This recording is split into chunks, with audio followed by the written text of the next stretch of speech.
One with a shot at a SWAC division title. 10-5 touchdown Southern. But the 9-2 Grambling Tigers have championship hopes of their own. Touchdown, Douglas. Leaping touchdown, Jaguars. Offensive explosiveness resides on both sidelines, and Grambling head coach Doug Williams has seen some of his records demolished by his quarterback Bruce Eugene. Southern has dominated the series for the last decade, but the Tigers are ready to block out past disappointments.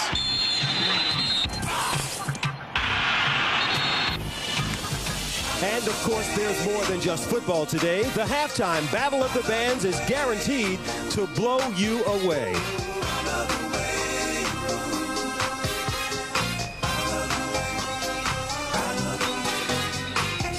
It's the State Farm Bayou Classic next on NBC. Welcome to the Louisiana Superdome here in downtown New Orleans, host of the Diamond Anniversary State Farm Bayou Classic between Southern University and Grambling State University.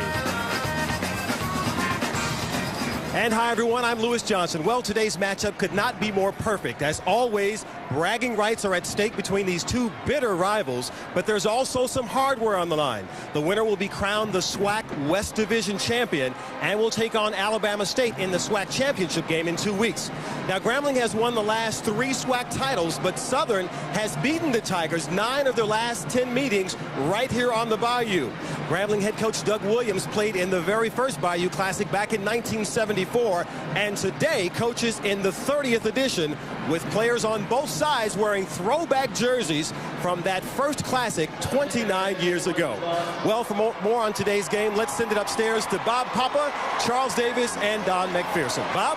Well, thank you very much, Lewis. These two universities have a tremendous, relentless commitment to excellence, and both of these teams sport explosive offenses, and we'll start with Grambling State. Now, quarterbacks come in all shapes and sizes, and Charles, Grambling State's quarterback, Bruce Eugene, certainly comes in a different size. He certainly does, and he truly breaks the mold. But this guy gets it done in a variety of ways. Leadership is one fashion. His coach is always harping on it, saying he needs more out of Bruce Eugene, but an 18-4 record as a starter is nothing to argue with. His arm strength, unquestioned. Well over 3,000 passing yards this year, 31 touchdowns, 81 passing touchdowns in his career at Grambling. And while he may not look it, he's awfully nimble with his feet. 6 rushing touchdowns this year, 9 last season. This guy is something else, and he truly has it all. Well, Southern sports a very explosive offense as well, and Quincy Richard is the quarterback. And Don, this is a man who's really changed his game from last season, and he's a graduate student as well. Yes, he has, Bob. Quincy Richard has matured into the unquestioned leader of this Southern University offensive attack. 10 wins this season, and he set school marks for passing yards and touchdown passes. And Bobby's had a lot of help, only 5 sacks on the season. He earned his undergraduate degree back in August. He's taking some master's classes, and he wants to be a lawyer. Well, these two teams also play very good defense. Grambling State relies on a couple of juniors. Yes, a defensive end and a defensive back. Leonard Patton, the defensive end, 17 tackles for a loss, 4 sacks this year. And Michael Degray, the defensive back, he's truly an extra coach on the field, and they're awfully happy to have him back in the lineup. He missed a little time because of injury earlier this year. Southern's defense gives up only 13.5 points per ball game, and they have a real playmaker on defense in Lenny Williams. Absolutely. Lenny Williams is an electrifying player. He leads the team with 66 tackles, but where he's going to be tested today is in the slot against Grambling State's Tremone Douglas. He's an outstanding wide receiver, and Lenny Williams is going to have a tough time covering him in the slot. Time to strike up the band, time to play football. In the Big Easy, New Orleans, a lot at stake. Grambling State, a dynamic offense, 36 points per ball game and explosive downfield. Southern University, they can move, averaging 41.5 points per ball game. A lot at stake, and it all unfolds coming up next on NBC. Be back to the Superdome in New Orleans. 70,000 tickets sold throughout the course of the day. You'll see interesting shots like this from the roof. 10-1 Southern against 9-2 Grambling State. Well, Doug Williams, the former quarterback of the Washington Redskins and Tampa Bay Buccaneers, and of course at Grambling State, had a chance to speak with his team moments ago in the locker room. Some last words of inspiration. You got a chance now to write your own history. 4 straight times, guys. Your history. The key here is whether or not you're a friend of history. If you win the war in the trenches, the little battles will be over. You understand that? Yes, sir. Let's get up here. Let's 1, 2, 3, and we kicking ass. Let's go! Grambling State won the toss. They've elected to kick off. They've deferred to the second half. Brian Morgan is a biology major, a junior from Texas. He'll kick off for Grambling State. Back deep for Southern, Lenny Williams, number 2, and junior Kevin Moffitt from Mississippi. Williams has yet to return a kickoff this season. Good kick, and Moffitt will get a chance from his own 2. He's got a seam and then gets tripped up at the 18-yard line. Quincy Richard, last year in the Bayou Classic, 44 rushing yards, 3 touchdowns. He's a redshirt senior from Louisiana. And today's starting lineups are brought to you by Ford, proud sponsor of the State Farm Bayou Classic. Well, up front, the key player, Mania Smith, the left tackle. He's a junior from New Orleans. They'll run to the left quite a bit. And the skill position players, Chris Davis, 44 catches on the season and 6 touchdowns. And LaShawn Peoples, the tailback, will be key. They'll work out of a shotgun to start it.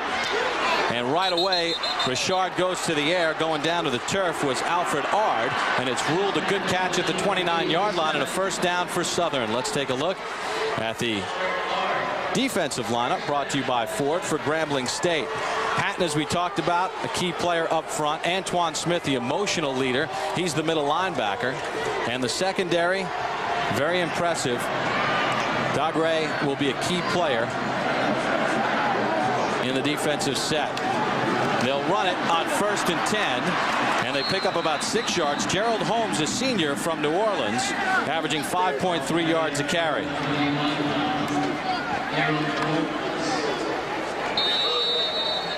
And Charles and Don, Southern said that they want to run the football a little bit in this football game, control the clock. As you get a look at head coach Pete Richardson, 9-1 overall in this series, 4-1 against Doug Williams. 2nd and 4. And again, it's Holmes powering his way for another first down for Southern.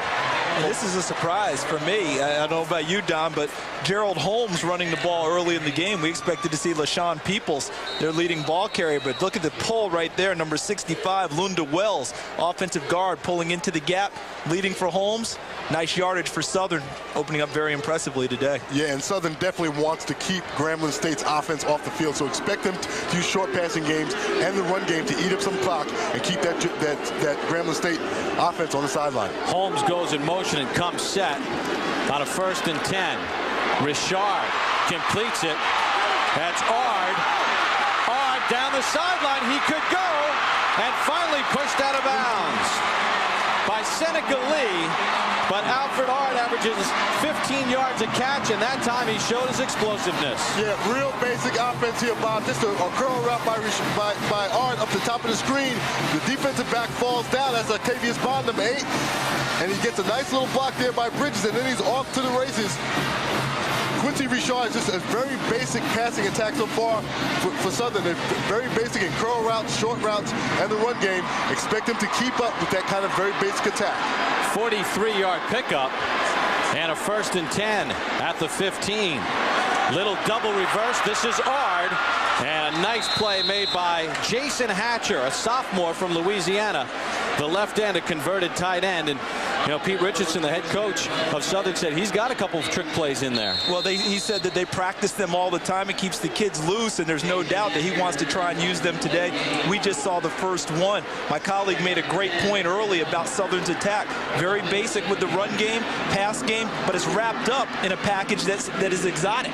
Because it's a shotgun, 4 or 5 receivers on every set. So it looks different, but really they're running the same plays most people do.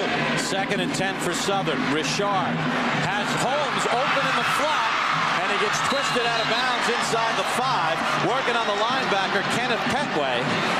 And And you can see why Richard completes 64% of his passes. Everything's under control. Yeah, Bob. Quincy Richard has matured over the year, and the one thing he's doing very well is picking out the right receiver, reading defenses, taking his time. This time he finds his back coming out of the backfield. That's how you lead a team to 10 wins in a season. You find the right guy at the right time. The defense is always wrong if you're making good decisions. Richard 3 for 3 for 68 yards passing on a 1st and goal. And we get a whistle and a flag and a timeout called. Oh, not a flag. Did we get the flag? I know Grambling State wants a timeout. Grambling called timeout. I believe they may have only had 10 men on the field. And so they called timeout on defense, trying to get their defense aligned. I saw the sideline very animated, seeking the timeout. Very fortunate to get the call for a timeout. I thought the play was almost in motion by the time they blew the whistle. Well, Doug Williams and Grambling State watching Southern just march down the field. And they reset the clock. That's our referee for today's ball game, Harold Cooper. Guys, what we're seeing early in this ball game with Southern, and what I'm seeing, and we're going to step away for a commercial here, is that they are very deliberate in their attack, even though we're in a shotgun formation. Southern on a scoring drive. Coach Pete Richardson's club has a 1st and goal here at the Bayou Classic on NBC. Bayou Classic is brought to you by the next Ford F-150, built Ford tough. By the United States Marine Corps, the change is forever. And by State Farm. Like a good neighbor, State Farm is there. Along the Mississippi in New Orleans, the Bayou Classic, the 30th edition. And Southern on an impressive drive, 6 plays, 80 yards, 2 minutes and 34 seconds. Quincy Richard, the quarterback, 3 for 3 for 68 yards passing. No running backs in the game in this set either, all receivers. Richard's run for 10 touchdowns this season. He's going to keep it. Richard goes in. Make it 11 for Quincy Richard.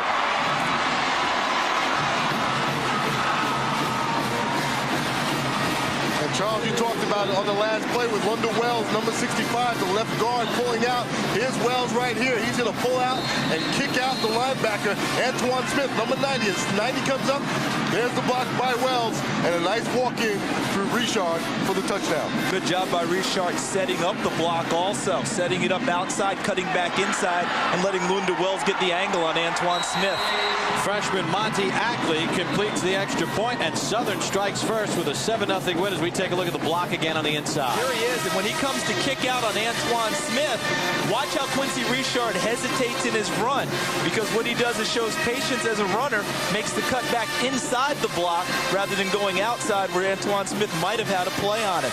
Good job by the offensive lineman Wendell Wells, and an excellent job by Quincy Richard, who they haven't had running very often during the season despite his 11 rushing touchdowns. They said they'd take the wraps off of him today. He's been a red zone runner. We'll watch him run out in the field more today also. Yeah, and the key for that, as you mentioned, there was no running backs in the ball game, so the defense was spread out laterally. We put a lot of pressure on Antoine Smith to make the play in the middle. And who's always unaccounted for in a spread formation? The quarterback. Absolutely. Well, Doug Williams' defense will have to get set for Grambling State. Their offense now will get a crack at it as Southern will kick it off. Monty Ackley is a freshman from Lake Charles, Louisiana. Now, last year in this game, we'll remember Southern's first kickoff was an onside kick. They opened the game with that. Let's see what they do today. They kick it away, and it'll come down to Bond from his own 9, averaging 22 yards a return. Bond gets thrown down at the 28-yard line. Good pursuit to the football. And there is Bruce Eugene. Last year in the Bayou Classic, 3 interceptions, 1 returned for a touchdown. He is a junior. And let's take a look at the starting lineups. Brought to you by Ford, proud sponsor of the State Farm Bayou Classic. Jonathan Banks, the left tackle, is a sophomore, and he is 360 pounds and athletic. Only 1 senior on that front. The skill position players, Tremont Douglas, 68 catches. Ab Kwan, the tailback, has had 88 touches. They'll throw on first down. And wide open at midfield and running out of a tackle is Tim Abney. It's a foot race, and he's going all the way. 71 yards. Tim Abney, the true freshman from Monroe, Louisiana, a business management major, gets Grambling within an extra point of tying it. The Bayou Classic, Bob. It's going to be a rock'em sock'em game all day long. Both of these teams love to go at each other. That time, Grambling State lined up with 4 wide receivers to one side of the football field. It puts the safety in an impossible situation. How do you cover 3 guys going vertical on you? And then D'Angelo Lewis, the free safety, misses the tackle. And D'Angelo Lewis is filling in for their super freshman Jamal George, who suffered a broken leg in practice, and he's not playing today. D'Angelo Lewis, who started in this ball game last year, reclaims his job, but missed the tackle that would have put the play down after about a 20-yard gain. You can't miss against either one of these teams because we see the end result when you do. How about 19-year-old Tim Abney, a true freshman from Monroe, Louisiana, hauling in the 32nd touchdown pass from Bruce Eugene this season. Early going, Southern and Grambling State knotted up at 7 apiece. It's the Bayou Classic on NBC. Freshman Tim Abney with the longest pass play this season for Grambling State, 71 yards. Charles and Don take over. Yeah, well, Bob, here's the problem. You have 1, 2, 3, 4 receivers here for Grambling on one side of the field. D'Angelo Lewis did not come over. Off the kickoff, Southern takes it. Lenny Williams takes it across the trunk. We'll take a look at it again, Don. Here we go, Bob. We got 1, 2, 3, 4 receivers here for Grambling. Here's D'Angelo Lewis. He's all by himself. He's got to come down here to cover the play. He's got 4 receivers. The guy at the top is Tremone Douglas. That's why he's staying in the middle of the field, but he doesn't get over. It's too late by the time he gets over on Abney. The catch has been made, and then the bad tackle. Yeah, a little bit shallow in his angle on his break from the middle of the field, but the biggest problem was the missed tackle. And we talked about Jamal George, the freshman, who's been electrifying for them at free safety. He's not playing today due to a broken leg. D'Angelo Lewis have to pick up his game today. 1st and 10. Richard to throw, feels some heat, completes it on the far side to Lionel Joseph. And Joseph gets it up to the 30-yard line, right near a first down. Will be about a yard short. You notice Southern is in no huddle attack. No huddle shotgun 85% of the time, but it's not a hurry up. It's a no huddle just to keep personnel on the field, and then they'll shuttle in and out from there. Quincy Richard will call the plays after getting them signaled from the sidelines, and that's how they run their attack. This time he's under center, probably maybe the first time today. Leon Miller is now in, a tailback for Southern. Richard under pressure, and he gets sacked for only the 6th time this season. Leonard Patton gets sacked number 5. Loss of 12. Well, yesterday when we talked with Antoine Smith, he said, how do you do it? He said, penetration. You have to shoot the gap. Leonard Patton just comes through actually the guard, Green, just turned out. Yeah, the protection, whatever protection they had on, he turned out too far. Leonard Patton, for the 2nd play in a row, had the pressure on Quincy Richard. The play before, Richard completed the pass. This time, Leonard Patton got to him for another sack. We highlighted him at the top of the show. He's living up to the advanced billing. So Richard sacked for only the 6th time this season. On a 3rd and 11, he checks off underneath. This is Vernon, and good pursuit to the football by Grambling State. They say the ball was loose, but the officials, I believe, are blowing it down as Aaron Bridges came away with the football. So James Vernon cannot get the first down yardage. We'll have our first punt of the afternoon. Well, that field looks like it's coming up a lot. You see that black stuff that comes up underneath the shoes there? That's actually the rubber on this surface, and that was a fumble. Well, they use Astro Play here in the Superdome. And James Vernon very fortunate with the whistle, wasn't he? Yes, he was. Colby Miller to punt. It's a low kick. It's a return ball. Oh, yeah. Johnson's got it and some room. Good hustle, though, to the football by Southern as they're able to make the play. Ahmad Triudo made the tackle. Well, each team has scored on their first possession. Southern gets held on their second. Back to Grambling State in a 7-7 ball game. Charles Davis, Don McPherson, Lewis Johnson. Welcome back to the Bayou Classic. Grambling and Southern tied at 7 apiece. Fans, stay tuned to today's Bayou Classic for your chance to win a trip for 2 to the Caribbean or to next year's State Farm Bayou Classic. Log on to ebony.com for official rules. Now, to win a trip for 2, stay tuned to today's broadcast and record all 4 codes we give you. Then log on to ebony.com to play and enter. Today's Watch and Win is brought to you by Ebony Magazine, Southwest Airlines, BSC Sports and Entertainment, and NBC Sports. Now, I'm going to watch, but I want to win, too. Okay? Don, what do you like here? I think he's going deep. He's going to do it again. Bruce Eugene, he can run. Eugene to the sideline and finally dragged down by Lenny Williams. 23-yard run for Eugene, his longest of the season. Bob, Bruce Eugene is the Pearl Washington of college football. This guy does not look the part. Remember Pearl Washington? He was kind of big and frumpy, but he could get in between and get in the middle. That's Bruce Eugene. He's about 260, 265 with the hot plate in his room. But he is quick as a cat. Look at the moves. He's not going to slide. Bruce Eugene is going to take that 260 pounds and run down the field with it. And look to the left of your screen, right there. Tremone Douglas, number 5. He's a great wide receiver, caught 68 balls this year, 92 last year when he played a full season, but he also blocks for his quarterback downfield. That's what makes an All-American. Eugene checks off underneath, can't hook up with Tremone Douglas. You're mentioning Pearl Washington, of course, the outstanding basketball player at Syracuse University. I think that needs no explanation, Bob. A lot of football fans. I think what he's trying to say is, since he went to Syracuse University, everyone's supposed to know that Pearl Washington played at Syracuse. Come on, Pearl is like Elvis. Just one name is all that's necessary. Now, we just saw the Pearl of Grambling in terms of Doug Williams, but not in terms of what you were describing. I'm talking about the icon now who's replaced Eddie Robinson so successfully. And look at this. With a big spread formation on 2nd and 10. Eugene stuffed in the line. Great hit by Taris Morgan. He's a junior from Chattanooga, Tennessee. 62 tackles on the season.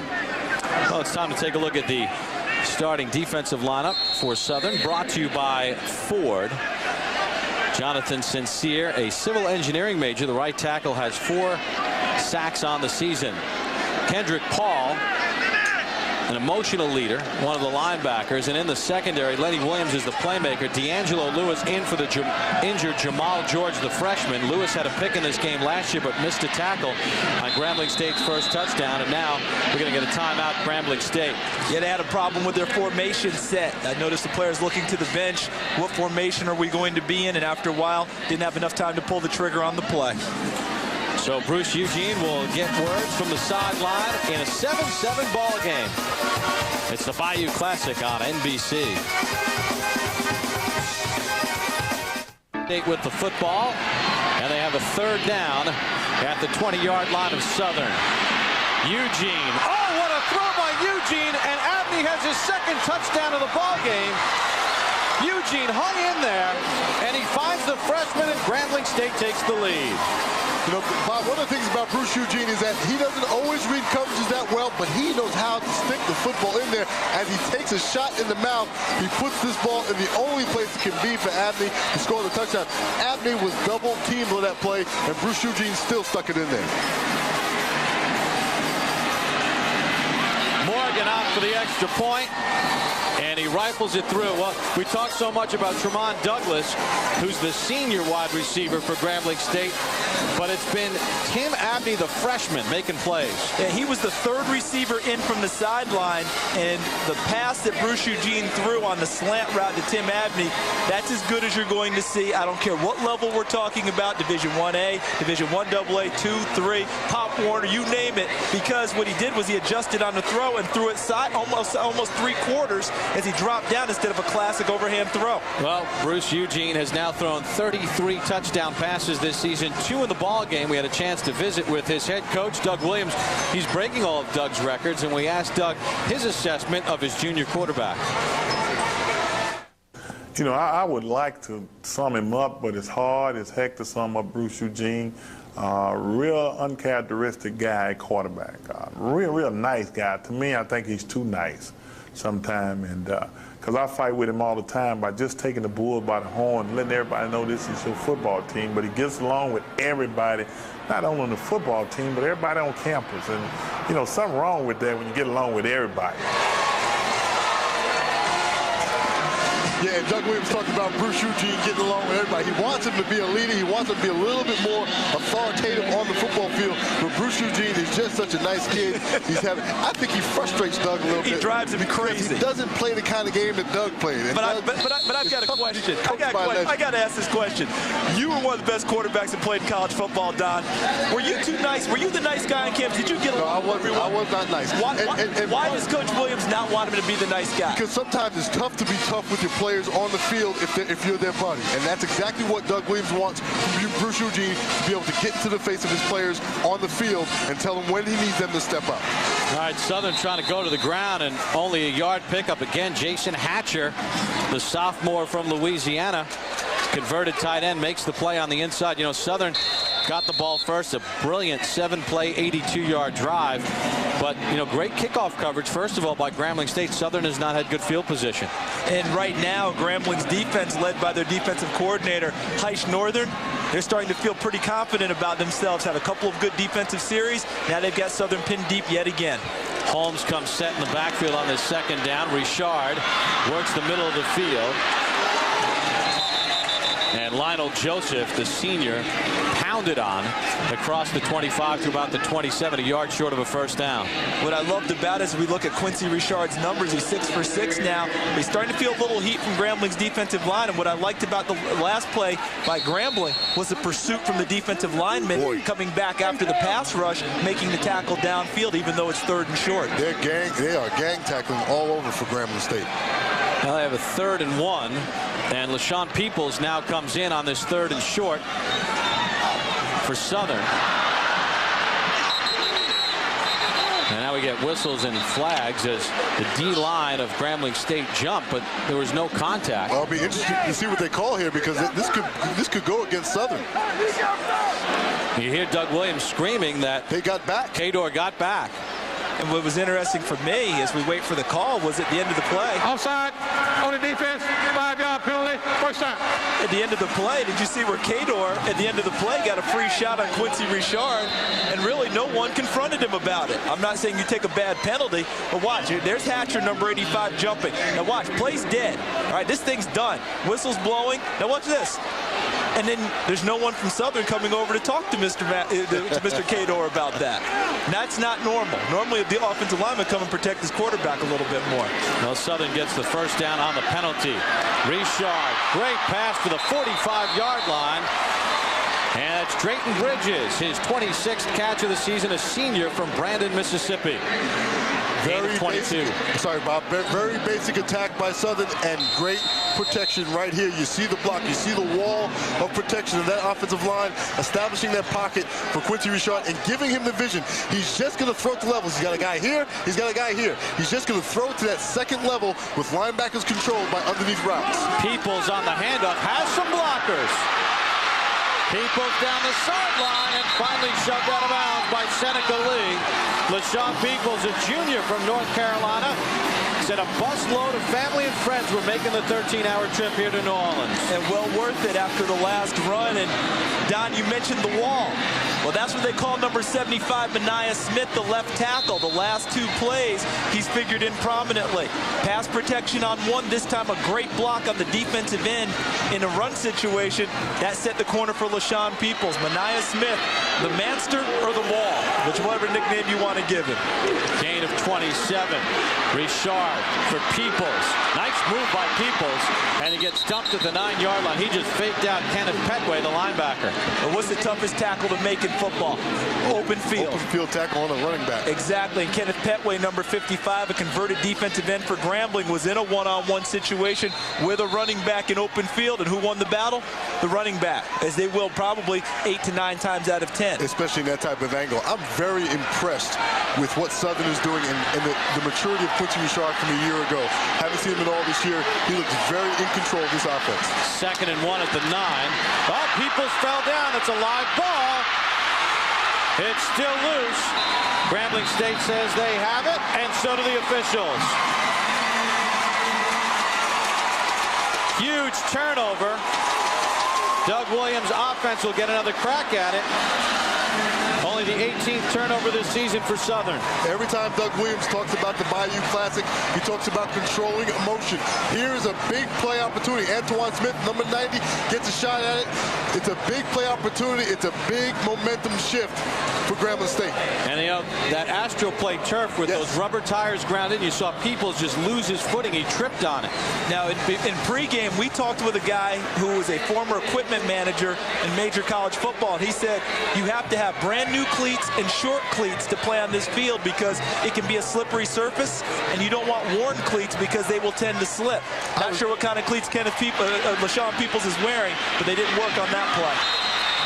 Bruce Eugene back at work, not able to connect with Moses Harris, his junior wide receiver. Let's send it down to the field, and Lewis Johnson with more on the field. Well, Bob, you guys have been talking about the turf. This is Astro Play, which is very new here in the Superdome. Just finished a few weeks ago. It's a synthetic grass-like fiber, less abrasive. You know the players like that.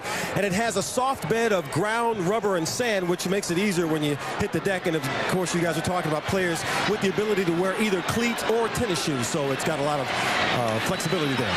On a 2nd and 10. Eugene, again, he has Abney up to the 24-yard line. That's a first down, a gain of 12 on the play. You know, they can regulate the speed of the field by how much ground rubber they have in. They can take it out. They can put more in to make it soft. But it does have long synthetic fibers. There's another brand called Field Turf that has shorter fibers, and that can be made into a really fast track if they roll it. Yeah, I think if you look at this field, you can see kind of how those dark patches, that's actually the rubber coming up through this. I walked across this before the game, and it seemed to me to be too soft in the middle of the field.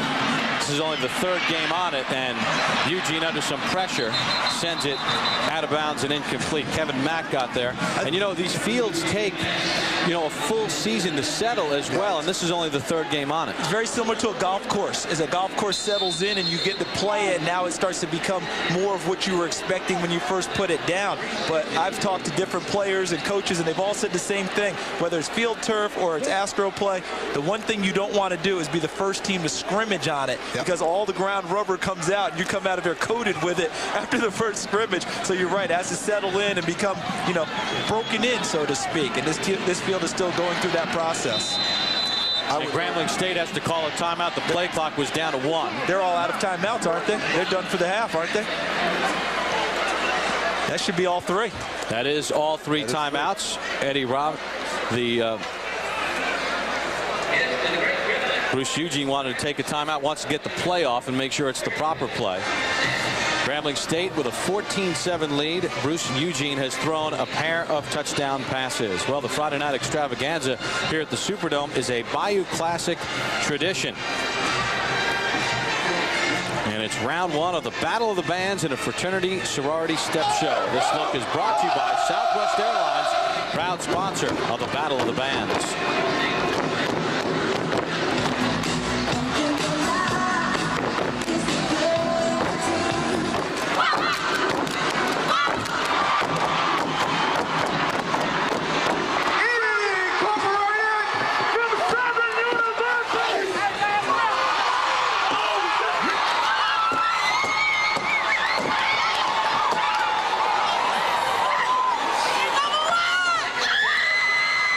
And, of course, at halftime, the Battle of the Bands, over 40,000 here at the Superdome last night for the competition. And that pass ruled incomplete. They tried a quick pass to Henry Tolbert, who could not hang on. And you talk about the Battle of the Bands. Obviously, this is more than just a football game. As much as is at stake here today, the Southwestern Athletic Conference, the West Division title, winner goes to Birmingham to play Alabama State in 2 weeks. Both of these teams have played Alabama State this year and have beaten them, but the Bands are a huge attraction. And you will see it at halftime here on NBC. And last year, I thought Southern won not just the game, but the Battle of the Bands at the half. So we'll see how it goes this year. 3rd and 10 for Grambling State. Wide open is Douglas. And dragged down by Lenny Williams. But they got Douglas in the slot, and he picks up 19. I tell you what makes Tremont Douglas so good is that he has tremendous vision in the secondary. Here he is in the middle of the field. Watch what he does when he catches the football. He doesn't go upfield. He comes flat because he knows that he's running away from the strong safety. He's going to get more yardage if he goes flat as opposed to trying to cut upfield into coverage. Last year he led the conference with 92 tackles. He's an accounting major and a senior from Baton Rouge, Louisiana. His numbers down this year a little bit because he missed a couple of games due to knee surgery mid-season. 1st and 10 for Grambling State as they convert on the 3rd down. You see the play clock at 1. And flags fly. All right, who jumped? They jumped. No, they jumped. No, they jumped. No, they jumped. It's going to be on Grambling State. They'll be pushed back 5 yards. Dead ball, illegal snap, 5-yard penalty, still first down. Well, Southern scored first to take a 7-0 lead on an 82-yard drive. Grambling State came back one play. Eugene to Abney, a 71-yard scoring strike. And Grambling State with a 45-yard drive again that Abney hauled in a 20-yard scoring pass to give Grambling State the lead. It's like Southern's trying to get into a too-deep look in their secondary. On a 1st and 15, Eugene slides at the 45-yard line. Remember, he had a 23-yard run earlier. Turned out it really wasn't a too-deep look. It was a combo. They zoned to one side of the field and played man-to-man on the backside of it against the Grambling's receivers. They wanted to give Bruce Eugene a variety of looks. Zone down the side here, backside man-to-man. See him running in the middle. Took away the receivers. Then number 10, D'Angelo Lewis, coming up and making the tackle on Bruce Eugene. 2nd down for Grambling State. Ball at the 45 of Southern. Douglas makes the catch and fighting for extra yardage. Actually, Calvin Colquitt, the senior from Atlanta, with the grab. Aaron Damone, number 8, not a good tackle. Got to come up high and try and strip the ball out in order to get the receiver down. He allowed him to make the extra yardage. Aaron Damone, 36 tackles on the season. He's a senior from Louisiana. You got to go up and play through the body when you're going for the football. Try and get the strip. 1st and 10 at the 34 of Southern. Eugene has some room to roll.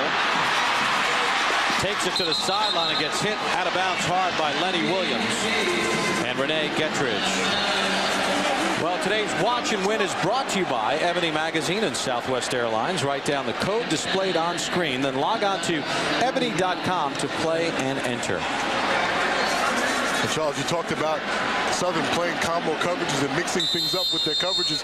Evidence of that is these few scrambles by Bruce Eugene. He's not reading the defense. He's not getting his feet set, knowing where he wants to go with the football right away. That's why he's scrambling so much right now. Well, Pete Richardson wants to talk things over with his defense. Of course, Richardson played defense in the NFL with the Buffalo Bills. They're trying to hold down Grambling State, who's on another drive with a 7-point lead in the 1st. And from the Superdome in New Orleans. Take a look at the quarterback comparison. Bruce Eugene has thrown a couple of touchdown passes. Pete Richardson's Quincy Richard has run for a score in this ball game. What do you guys look for here on a 2nd and short? Right here. I think he doesn't back out. Take a shot downfield. Little receiver screen instead. Douglas with it. And he gets tackled by D'Angelo Lewis, but a 1st down for Grambling State. We saw an isolation at the top of the screen for the receiver for Grambling, and what ended up happening was they ran motion across the formation to set up the wide receiver screen coming back inside. Yeah, he predetermined he was going to throw that way, and if the DB does not back out and stays in press coverage, then they try to throw it over the top. Exactly, because you can't throw that screen against what we call a hard corner receiver or a defensive back pressing on a wide receiver. When he backed off, that allowed him to throw the inside screen. Abney, the motion man, quarterback draw. Oh, wow. 265 pounds of quarterback coming at you. And who made the tackle there? Was it Eugene or the defender? I don't know if it was actually considered a tackle. I think what happened was the stats now. D'Angelo Hall got in the way. Yeah, it'll Number go 10 coming in right there. Oh, goes backwards. It'll go into stats that way. And we're talking 265 for Bruce Eugene as we look at the quarterback comparison early. Quincy Richard -21. He's been sacked a couple times early in the ball game. And also the fumble on the option goes down as lost yards for Richard. That skews it a little bit. Eugene, he's bigger than 265. Second down, they give it to the fullback, Ruben Mays, a freshman from Memphis, Tennessee. Doesn't get much. A little surprised by that play call by Grambling State. They really haven't run the ball much, even all year long. Now, do you not really, his hands. I'm sorry, bro. You really think he's just 265? Now, you remember Jim McMahon of the Bears was the punky QB, right? This is the chunky QB, all right? They call him fatback. And they do call him fatback, but they say it with nothing but respect because I don't care how he looks, his numbers say he's the best in the nation. Oh, no question about that. No question about it. Play clock is already down to 6. Third down. Eugene under some pressure, and he just parks it wisely away. And that's something that Doug Williams talked about with his quarterback. He's making better decisions this year. Absolutely, and that's a very smart play. Last year, Bruce Eugene may have tried to run that, maybe got tackled for a loss, or he may have tried to force the ball in there. Very smart play, throw the ball away, try to come out with 3 points. In the kick is Brian Morgan, a junior from Texas. He's 10 of 17 on the season in his field goal attempts. 27-yarder. Good snap. Plenty of leg, and he's got it. So Grambling State has scored 17 unanswered points, and that is the final play of the first quarter. Pete Richardson's squad had a 7-0 lead, but Grambling State's offense churning. They lead at 17-7 at the end of the first. Bruce Eugene has been spectacular so far in this ball game. The 30th anniversary of the Bayou Classic. We'll be right back after these words from your local station.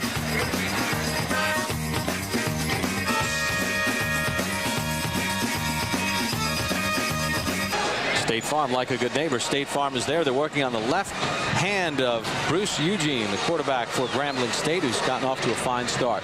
And while that's a problem for Grambling, it's less of a problem because they operate more out of the shotgun than under center. If he has to be under center and take the hard snap, and you can relate to that more than I can, Don, I think that's more of an issue about taking the hard shot because the ball will come back to him soft out of the shotgun situation. The only problem with that is if that cut is open and it's bleeding, he's got to come out. He's got to come out, and he's going to get blood on the football. That's the other thing that makes it a little slick. And he'd have to come out of the game. No open cuts allowed on the field.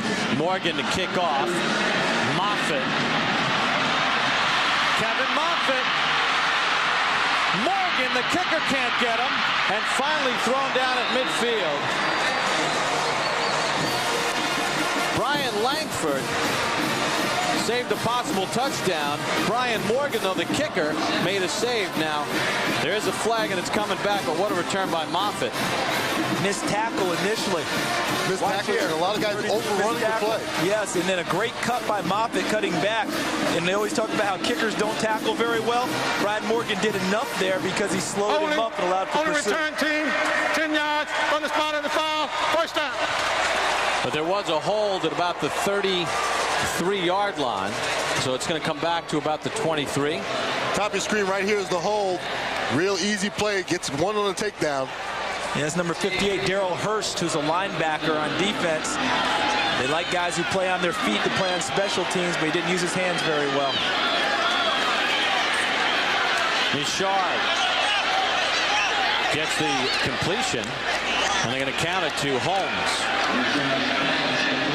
We're going to take a look at today's stats, brought to you by State Farm. For insurance and financial needs, call a neighborhood State Farm agent today. Only stat that really jumps out at me is right here, turnovers.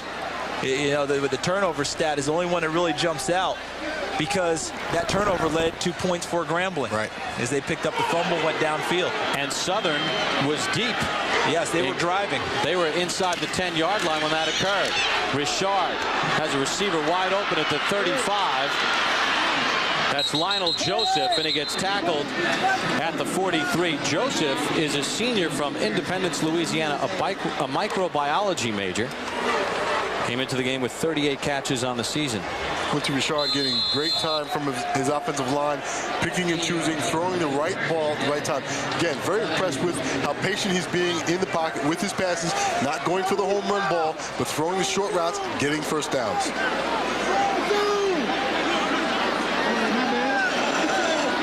Joseph, the motion man. Give it to Holmes. Nowhere to go. Great defensive line play by Grambling State. They had everybody there. Bernard Patton, number 98, just bottled everything up.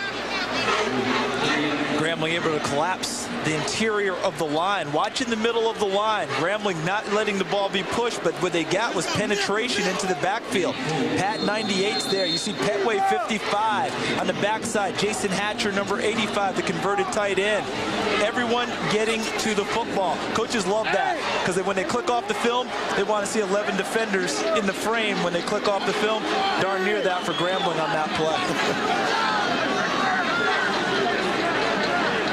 Richard facing a 2nd and long from his own 40. Holmes, the motion man, gets set. With pressure. Richard completes it. Circling back and digging himself into some trouble is Chris Davis, the senior from Greenburgh, Louisiana.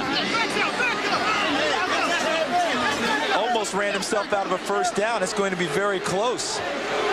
Great job by Quincy Richard. You've talked about how great he's been in the pocket today, Don. Used his legs to extend the life of that play. And you see Chris Davis there. See how he dashed back?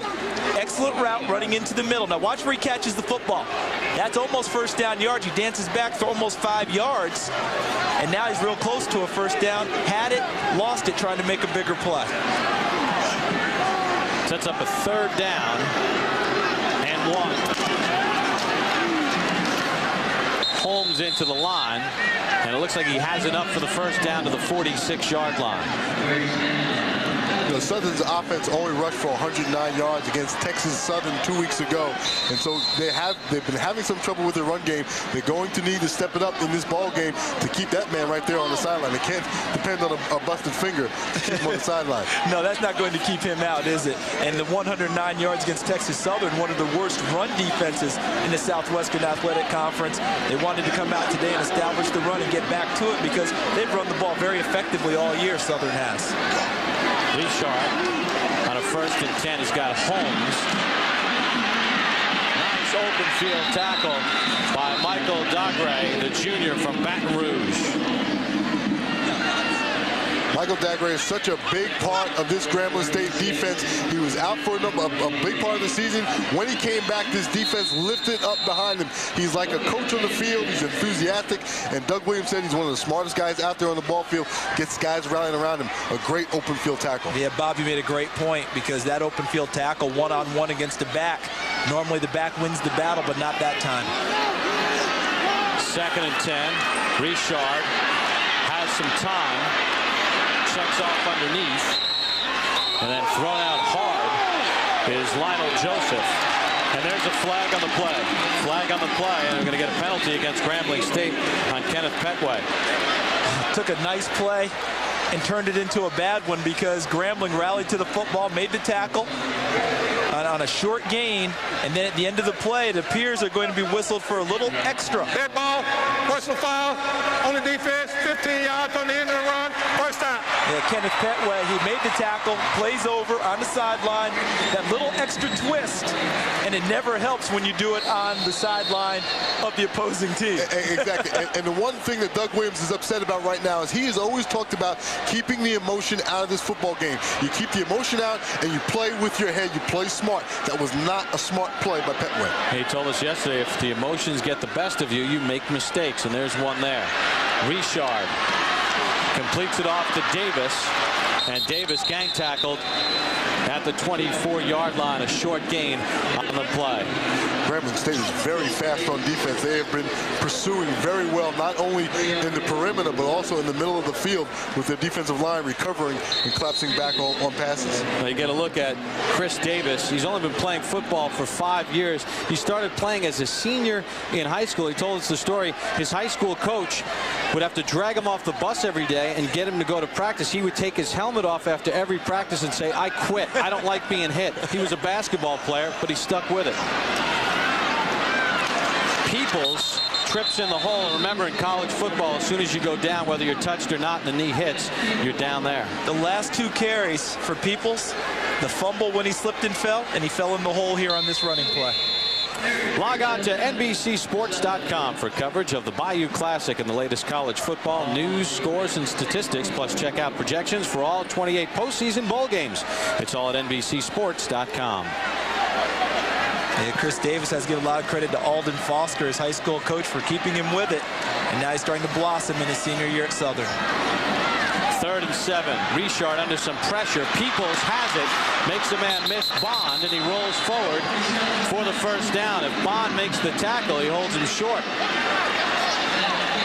Octavius Bond, one of his outstanding corners for Grambling State, comes up and takes a good hit. Richard's going to make a little adjustment. See him a little sidearm there under Petway to get the little sidearm out to Peoples.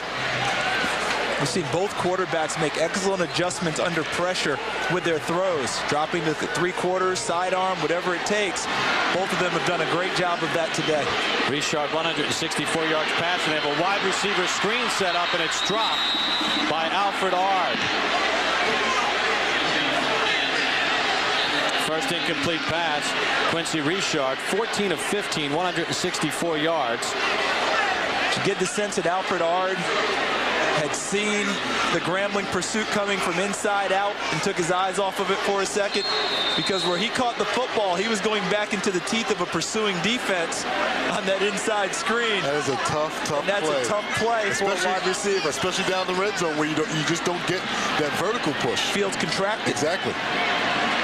2nd and 10 for Southern. They trail by 10. Richard wide open. Touchdown, Chris Davis. Oh, does he love playing football even more now? 16 yards. And Southern answers back. Michael Dagray right here in the slot thinks he has help to the inside. Aaron Bridges, number 2, is the free safety. He was vacated with a little blitz package coming on, and that gave the receiver the inside track to the end zone.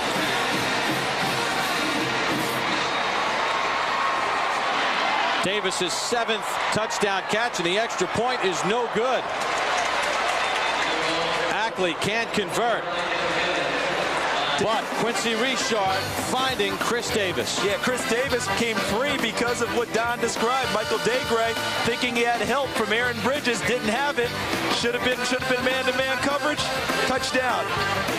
Quincy Richard throws his 27th touchdown pass of the season. It's the Bayou Classic on NBC.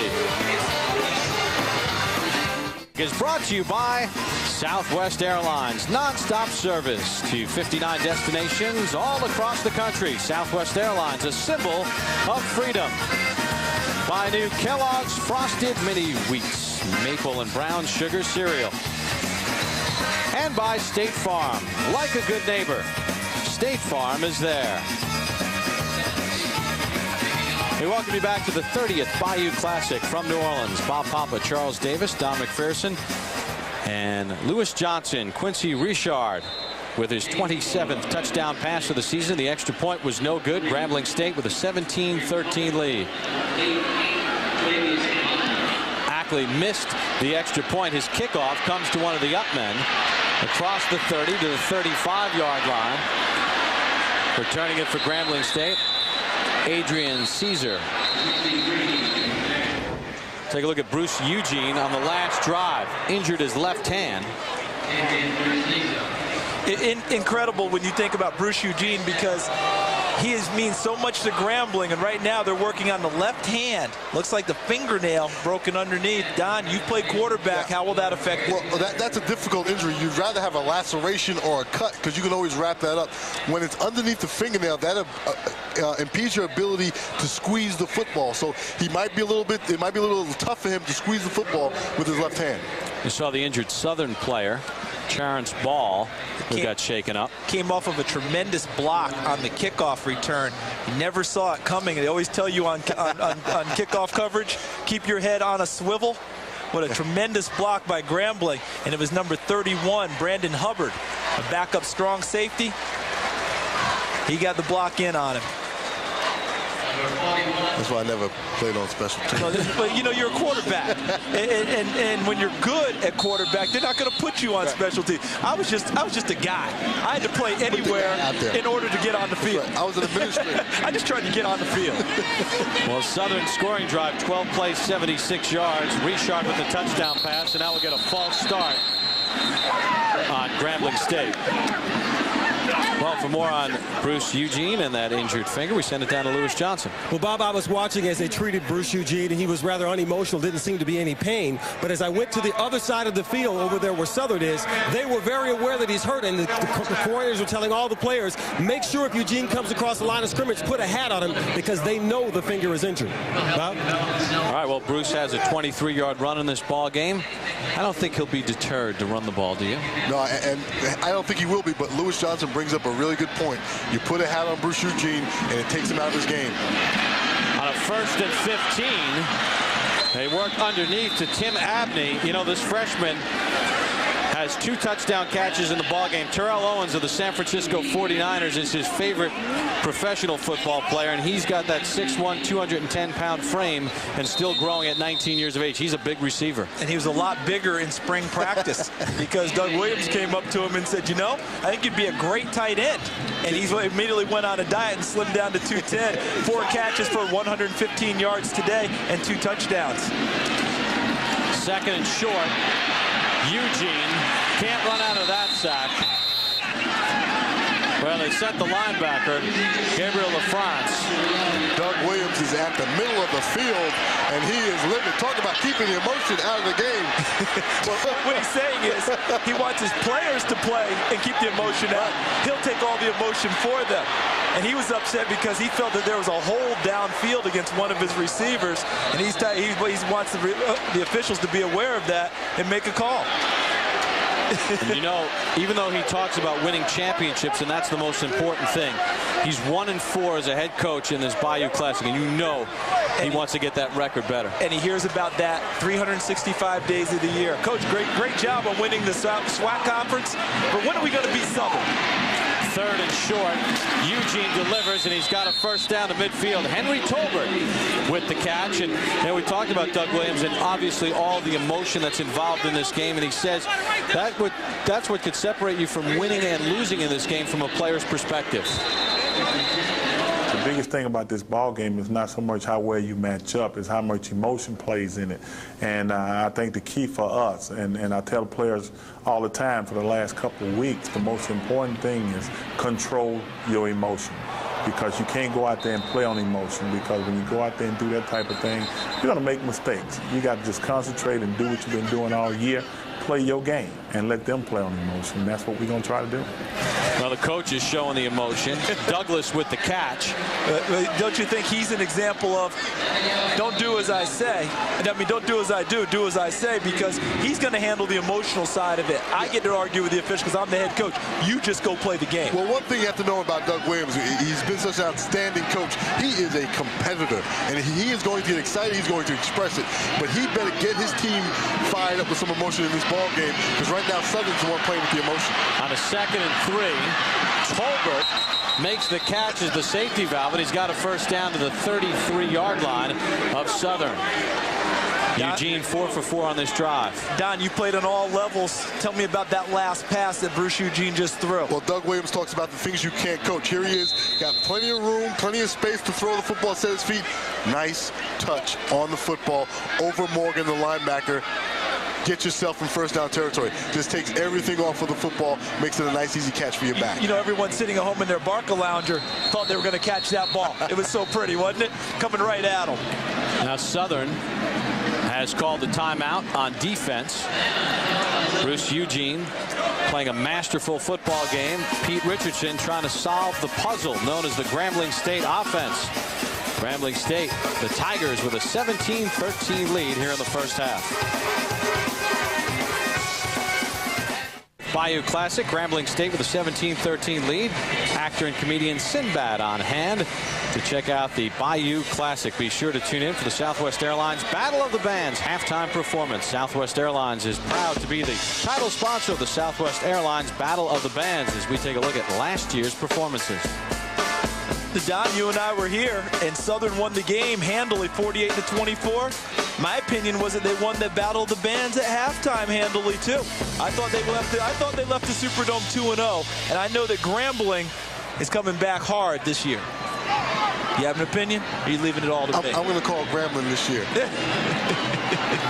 Exactly. No one goes to the concession stands at the half. I know that. Not at all. Eugene going deep. Can't hook up with his wide receiver Chris Day, who was running a go route down the sideline. Coverage on the play by Aaron Damone. Well, this will warm Pete Richardson's heart, the head coach at Southern. Why? Because Bruce Eugene's going to be hit on this pass. He told us yesterday we have to hit him, we have to harass him, we can't let him get into a comfort zone, we can't let him set his feet and deliver, because if he does, he'll pick us apart. And fair or not fair, he has a reputation. If he gets hit a lot, back off a little. His play goes down. Perry Davis was the one who delivered the hit for Southern. 2nd and 10 for Grambling State. Predominantly out of the shotgun set. Eugene again can't find Colquitt. Little hand-to-hand combat down the left sideline, so they just continue to work that left side. Yeah, great coverage by Aaron Damone on the time. Good position, stayed in front, turned his eyes when the ball was in the air, so he doesn't get the pass interference call. But doesn't this take us back to our conversation with Doug Williams? What did he tell us about freedom for Bruce Eugene at the line of scrimmage? Doesn't matter what the play call is. If he sees one-on-one on the corners, then he should take it, because our wide receivers are supposed to win that battle. He said, if you call a running play and we're one-on-one, I'm going to come get you. Maybe they'll try it with Abney next. Well, that's one thing. You keep running fresh receivers at a corner. The receiver screen. Day can't run out of a tackle. Good play that time by the linebacker, Terrace Morgan, to shut it down. Terrace Morgan got good pressure up the field and then recovered to make the tackle. That is an outstanding play by that young man right there, Terrace Morgan, because he put pressure. He was released by the offensive line because it was a screen, put pressure on the quarterback, and then came back and made the play. And he got help from his defensive lineman, number 97, Kevin Young, helping flush the situation. 4th down for Grambling. They haven't kicked very many field goals all year. With this field position, they're going to go for it again. It'd be about a 51-yarder. Morgan has hit from 52, but they'll go for it. 10 of 18 on the season. Eugene under some pressure, and the pass is nearly intercepted, and it is intercepted. LaFrance got the pick. They almost would have been better off not intercepting it because it was 4th down, but I guess when there's a live ball in the air, guys, you got to go for it. Instincts took over, but they are coached to know on 4th down, downfield, when you get the opportunity, knock the ball down. Ball's a little high for Tremone Douglas. Great coverage by number 2, Lenny Williams, because he took the arm away. Ball's tipped in the air. D'Angelo Lewis popping it up in the air. Interception by Southern, and they're in business. LaFrance gets the pick. Turnovers 1 apiece. Southern will now try to drive and take the lead. Grambling State with the lead. Bob Papa, Charles Davis, and Don McPherson. We take a look at the 4th down attempt by Grambling State. Bob, it's straight man coverage. You got no one in the middle of the field here, and this is Tremone Douglas right here. What Bruce Eugene thinks is that Tremone Douglas is going to win every single time, and so he tries to force the ball in there to him. And the coverage was great because everyone was at the same level. Too high with the pass, but the pressure came up the middle from number 93, Renee Getridge, known as the stick man to his comrades because he's slight of build. Interception, but here's Doug Williams. Hey, What did you say? Would you say, QB? Take the emotion out of the game, right? Calm down, everyone. We're still ahead 17-13. Let's go out and play some defense. And on the other side of the ball, I think Southern is playing with a good game plan and a lot more emotion in this ball game, and that's why they're sticking around the way they are. Reshad gives it to Peoples. Stiff arms a man. Another stiff arm. LaShawn Peoples working the stiff arm nicely. Peoples took Aaron Bridges for about 4 or 5 more yards after the hit. Is that an example of the emotion you're talking about? That's exactly what I'm talking about. Watch Peoples. He's out of bounds. He knows he's going to get hit, but just take the power, take the hit to the defensive back. And that's the amount of motion that Southern is playing with in this ball game. Wow, what a hit. And the middle linebacker, Antoine Smith, could not fight off that stiff arm. Let's get a look at Aaron Bridges of Grambling State. 2nd and 3 for Southern. Reshad got it to the 48-yard line. Spectacular catch by Drayton Bridges. Gain of 21. When this ball is thrown, this is a skinny post or a seam post. When this ball is thrown on time, it is impossible to defend. There's Bridges right there. The ball is thrown on time. Seneca Lee, 21, cannot recover. High throw. But again, thrown on time, the defensive back cannot recover. It was a cover 1, which is free safety in the middle, man coverage. Reshad held the safety to one side of the field, came back to the short side for a perfect pass. Reshad over the middle, and he lays out his receiver. That's a tough one. That's a tough 2-yard catch. Aaron Bridges getting a little payback on that time. I want to go back to when the game was 17-7, and all momentum appeared to be on Grambling's side. But we talked in the break, and Don made a great point to him. He said, hey, Southern wasn't really being stopped by Grambling. They stopped themselves. You mentioned it, Bob, inside the 10 with the fumble. Grambling came down and scored. No reason to change their attack. And is Quincy Reshad off to as good a start as you can be? 19 of 20? Absolutely. Phenomenal. 2nd and 7 at the 46 of Grambling State. Reshad has a man open, comes out of his hand, but he completes it to the 20-yard line. That's James Vernon. Gain of 24. That pass cannot be completed. And let me tell you why. It was a pop fly thrown. The defensive back from Grambling, Seneca Lee, has to react and get there and make the play. Watch the ball by Quincy Reshad. He'd love to have that one back. That was just up for grabs. And Seneca Lee did not react in enough time to strip the ball away. That's a jump ball. The defensive back has to be there and make a better play on it. 1st and 10 at the 20. Joseph, the motion man. Peoples has some room. Peoples all the way to the 10-yard line as Smith makes the tackle, but a gain of 10 and a 1st and goal for Southern. Today's Watch and Win is brought to you by Ebony Magazine and Southwest Airlines. Write down the code displayed on screen. Then log on to ebony.com to play and enter. I told you I'm going to watch, but I want to win. Charles, you talked about LaShawn Peoples having trouble with the turf. He's been in the game long enough. I think he's starting to get used to this turf because he's getting a good little hit up in the middle of the field. He's running downhill, as they say right now. The field is tilted in his favor. 1st and goal. Reshad. Oh, nearly intercepted by Dagre in the middle of the field. And there were 2 receivers there. I think Davis slipped on the play and went down. A lot of people coming from the left side of your screen, you'll see Davis. One of the reasons is defensive holding. I was wondering if they were going to get that call because Dagre was impeding his path. I'm not sure if the call was on Dagre or somewhere else, but Holding on a pass receiver by the defense, half the distance to the goal, 1st down. I think it was Aaron Bridges holding Chris Davis, who was running along the goal line. Let's take a look. On the backside, Dagre jumps in the way.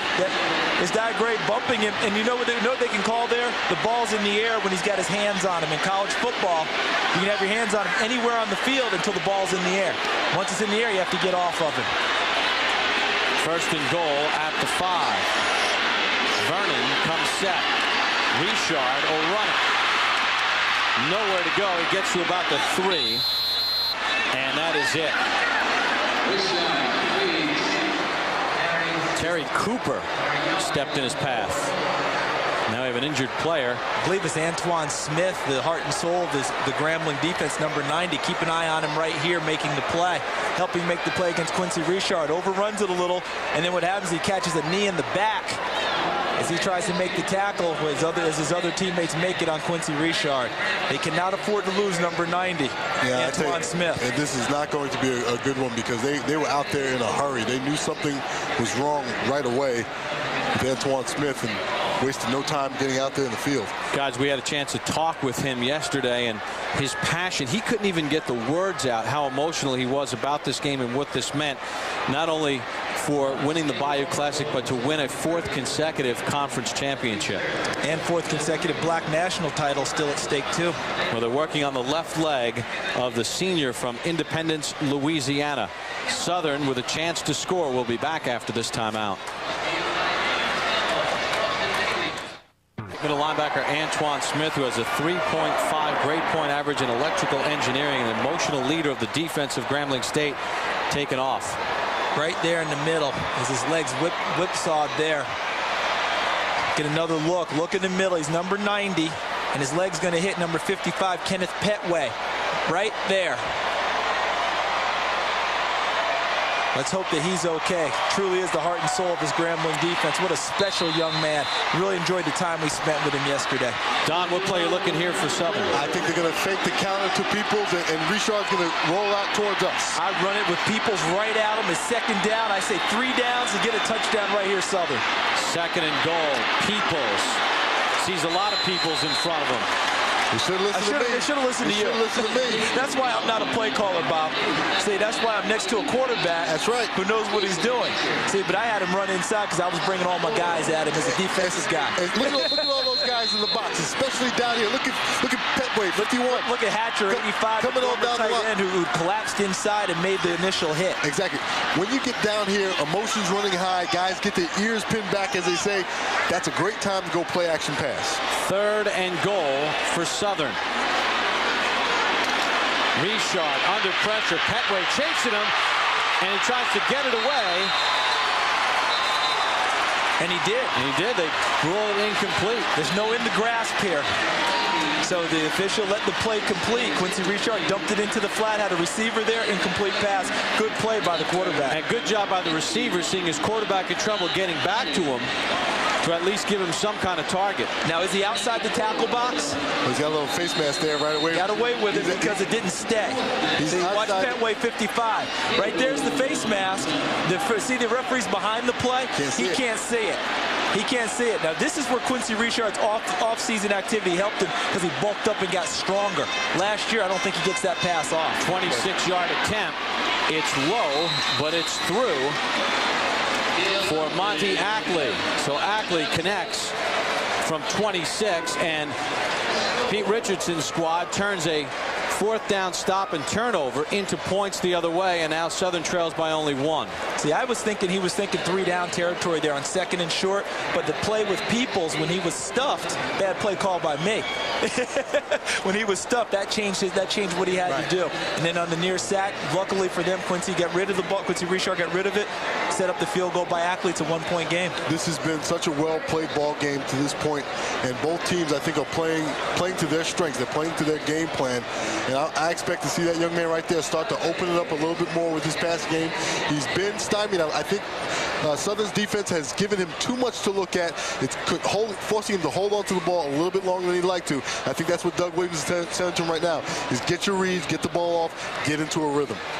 70,000 tickets sold here at the Superdome for the 30th Bayou Classic. So much at stake, not just bragging rights, but a title for the West Division of the SWAC Conference, and the winner advances in 2 weeks to Birmingham to play for the conference championship. Ackley sets it down to the 6. Bond with a head of steam, dragged down at the 22-yard line. Well, let's send it downstairs to Lewis Johnson. Lewis? All right, Bob, thanks a lot. Well, coming up at halftime, we've got a lot in store for you. First of all, it's the always entertaining Battle of the Bands, and later we'll examine the state of black coaching in college football. Guys, back up to you. All right, thank you very much, Lewis. What a great job that these two coaches have done, Pete Richardson and Doug Williams. And I think what we're talking about at halftime when Lewis was referring to the black coaching is head coaches on the Division 1A level, because we're seeing two of the best right here on the 1AA level who could be on the 1A level if given that opportunity and do just as good of a job. Yeah, a real interesting piece. Great job that done by our crew. Put this piece together. Real interesting piece at halftime. Eugene hooks up with Douglas to the 27-yard line. Douglas had 92 catches last year, came into the game with 68. Now, I know Grambling's in their hurry-up offense, and they're out of timeouts, but remember, first down, stop the clock. So you work sidelines and first downs if you throw it into the middle of the field, and then hustle up to the line of scrimmage.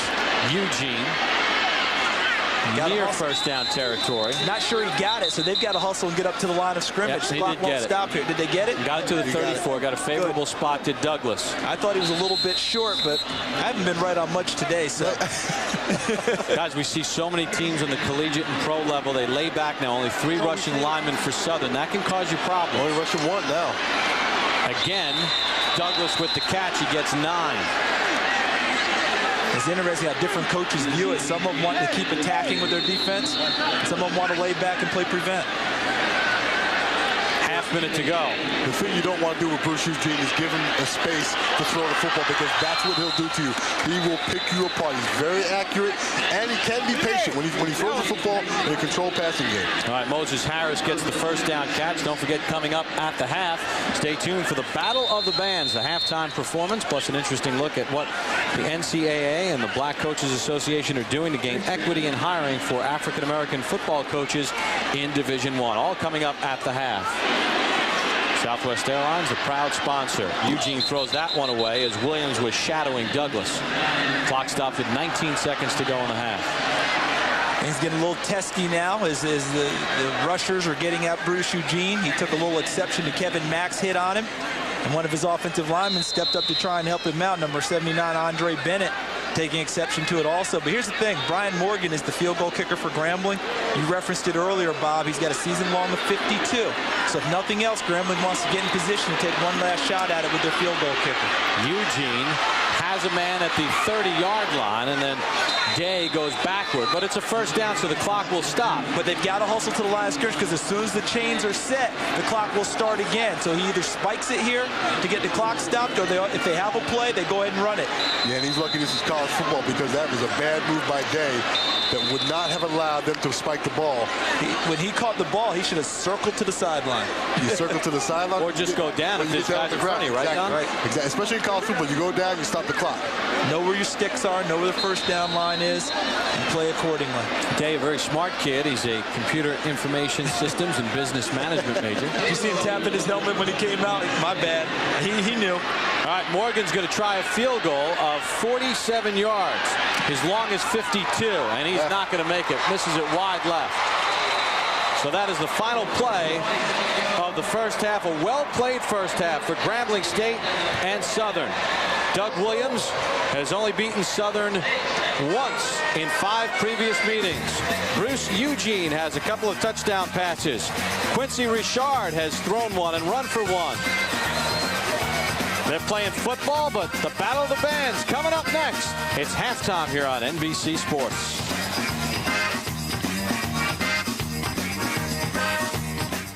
Welcome back to the 30th State Farm Bayou Classic. I'm Louis Johnson inside the Superdome. We're at halftime. Grambling leading 17-16. We promised you a lot of offensive fireworks, didn't you? All right, now for this weekend's featured attraction, the Battle of the Bands. And to kick things off, here is the Southern University Human Jukebox under the direction of Dr. Isaac Gredz. Take it away, Doc.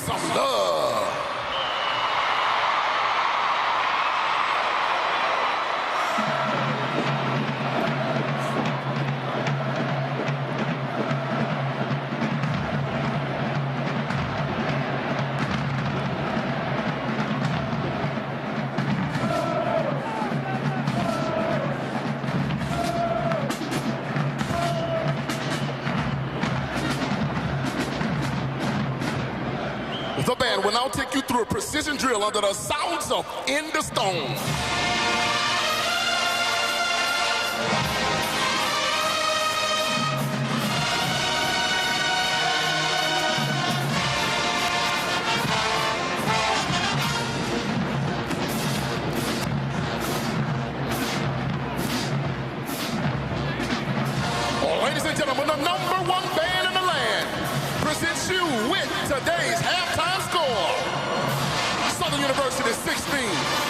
Grambling State 17.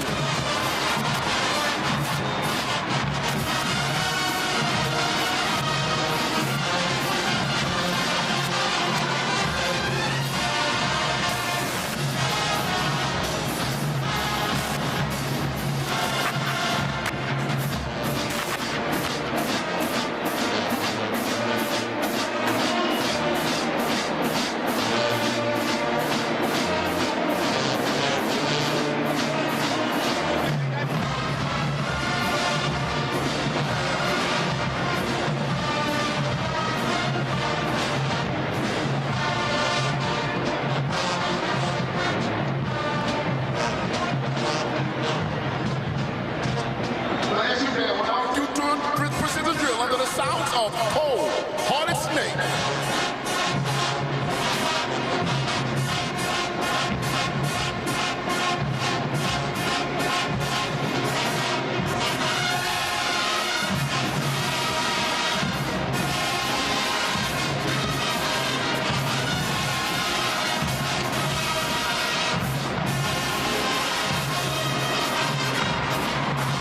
Well, ladies and gentlemen, this is the marching band that is rated #1 in the nation by USA Today.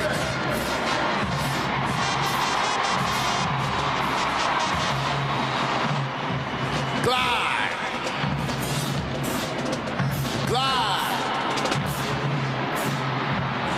Well, ladies and gentlemen, notice the rock, the high step, the moving, and the grooving.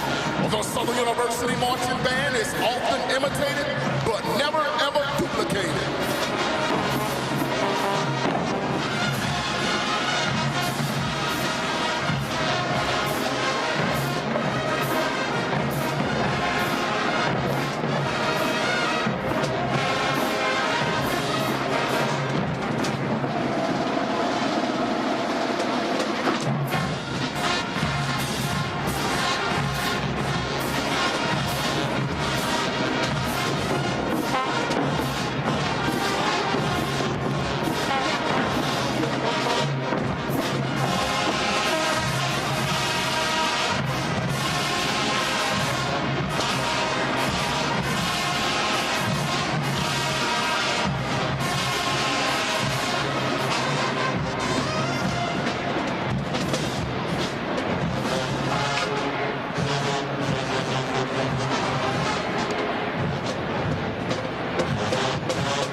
And now, put your hands together for the fabulous dancing dolls as they move and groove to the sounds of swoop.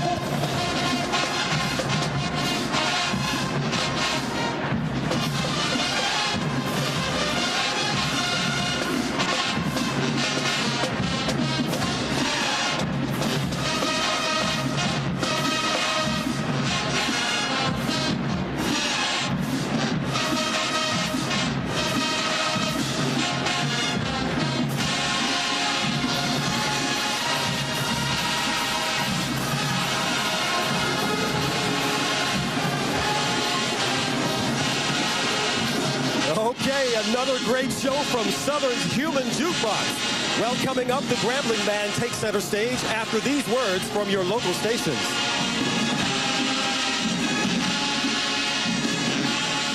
Try to do what we know how to do. Now, let's get after it. Come on. The legendary Eddie Robinson. His devotion to his players and his community set the standard for coaching excellence.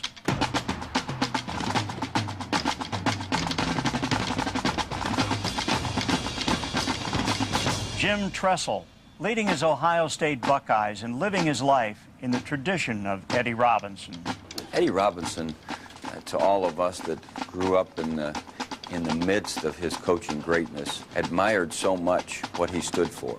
Like Eddie Robinson before him, Coach Tressel leads by example through his involvement with such organizations as Ronald McDonald Children's Charities and the James Cancer Hospital at The Ohio State University. Two coaches so very much alike, which is why I'm pleased to present Jim Tressel with the State Farm Eddie Robinson Coach of Distinction Award. State Farm, its agents and employees are proud to honor you with this trophy and a donation of $25,000 in your name to the university's General Scholarship Fund. Congratulations, Jim. Thanks, Chuck. It's such a great honor to receive an award named after the great Eddie Robinson. On behalf of my family, the Ohio State University, and our young champions, thank you, State Farm. We appreciate your involvement in the great game of football. And so congratulations to Jim Tressel of Ohio State, this year's State Farm Coach of Distinction Award winner. And now the halftime battle of the bands continues. Here are the Grambling Marching Tigers under the direction of Dr. Larry Pennell.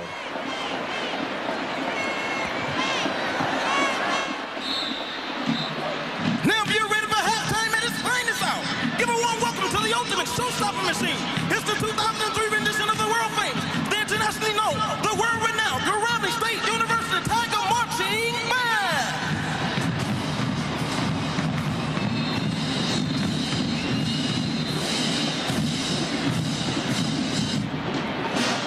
As we groove to the sounds of Lady by the Commodores, Grambling fans, help us salute our fine institution of higher learning, Grambling State University. Come on, GSU. We now take this segment of our show to pay tribute to the origin of a great partnership in HBCU history. The city was New Orleans and the year was 1974 when the Superdome opened its doors to host the Bayou between Southern University and Grambling State University. Now in honor of this great establishment, focus in as we form the Superdome with 3 Roman number X's in the middle, signifying 30 years of excellent service and dedication. The Superdome, ladies and gentlemen.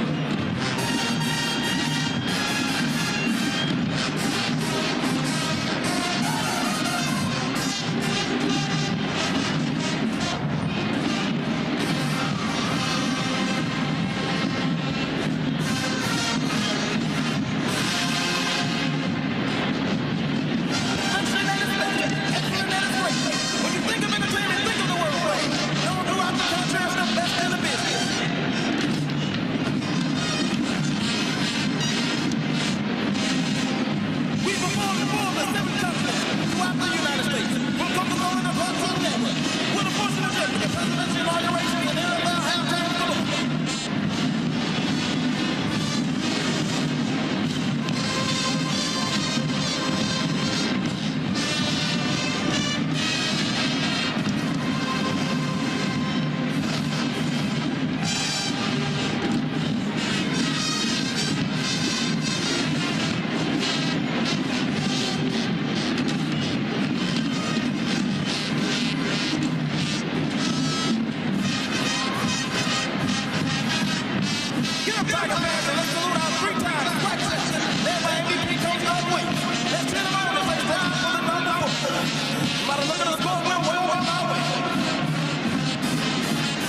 statements, but I believe this battle may be too close to call.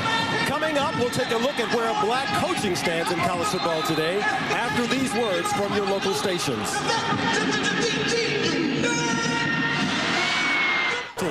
A serious issue in college football today is the lack of African-American head coaches.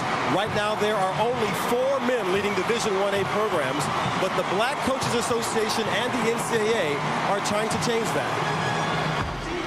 Assistant coach has been offered a head coaching position at Mississippi State, a Division 1A program. Now, this is new news coming out, and he is expected to make a decision sometimes early next week, so maybe progress is already being made. All right, we're just about ready to start the second half, so let's send it back to the guys upstairs.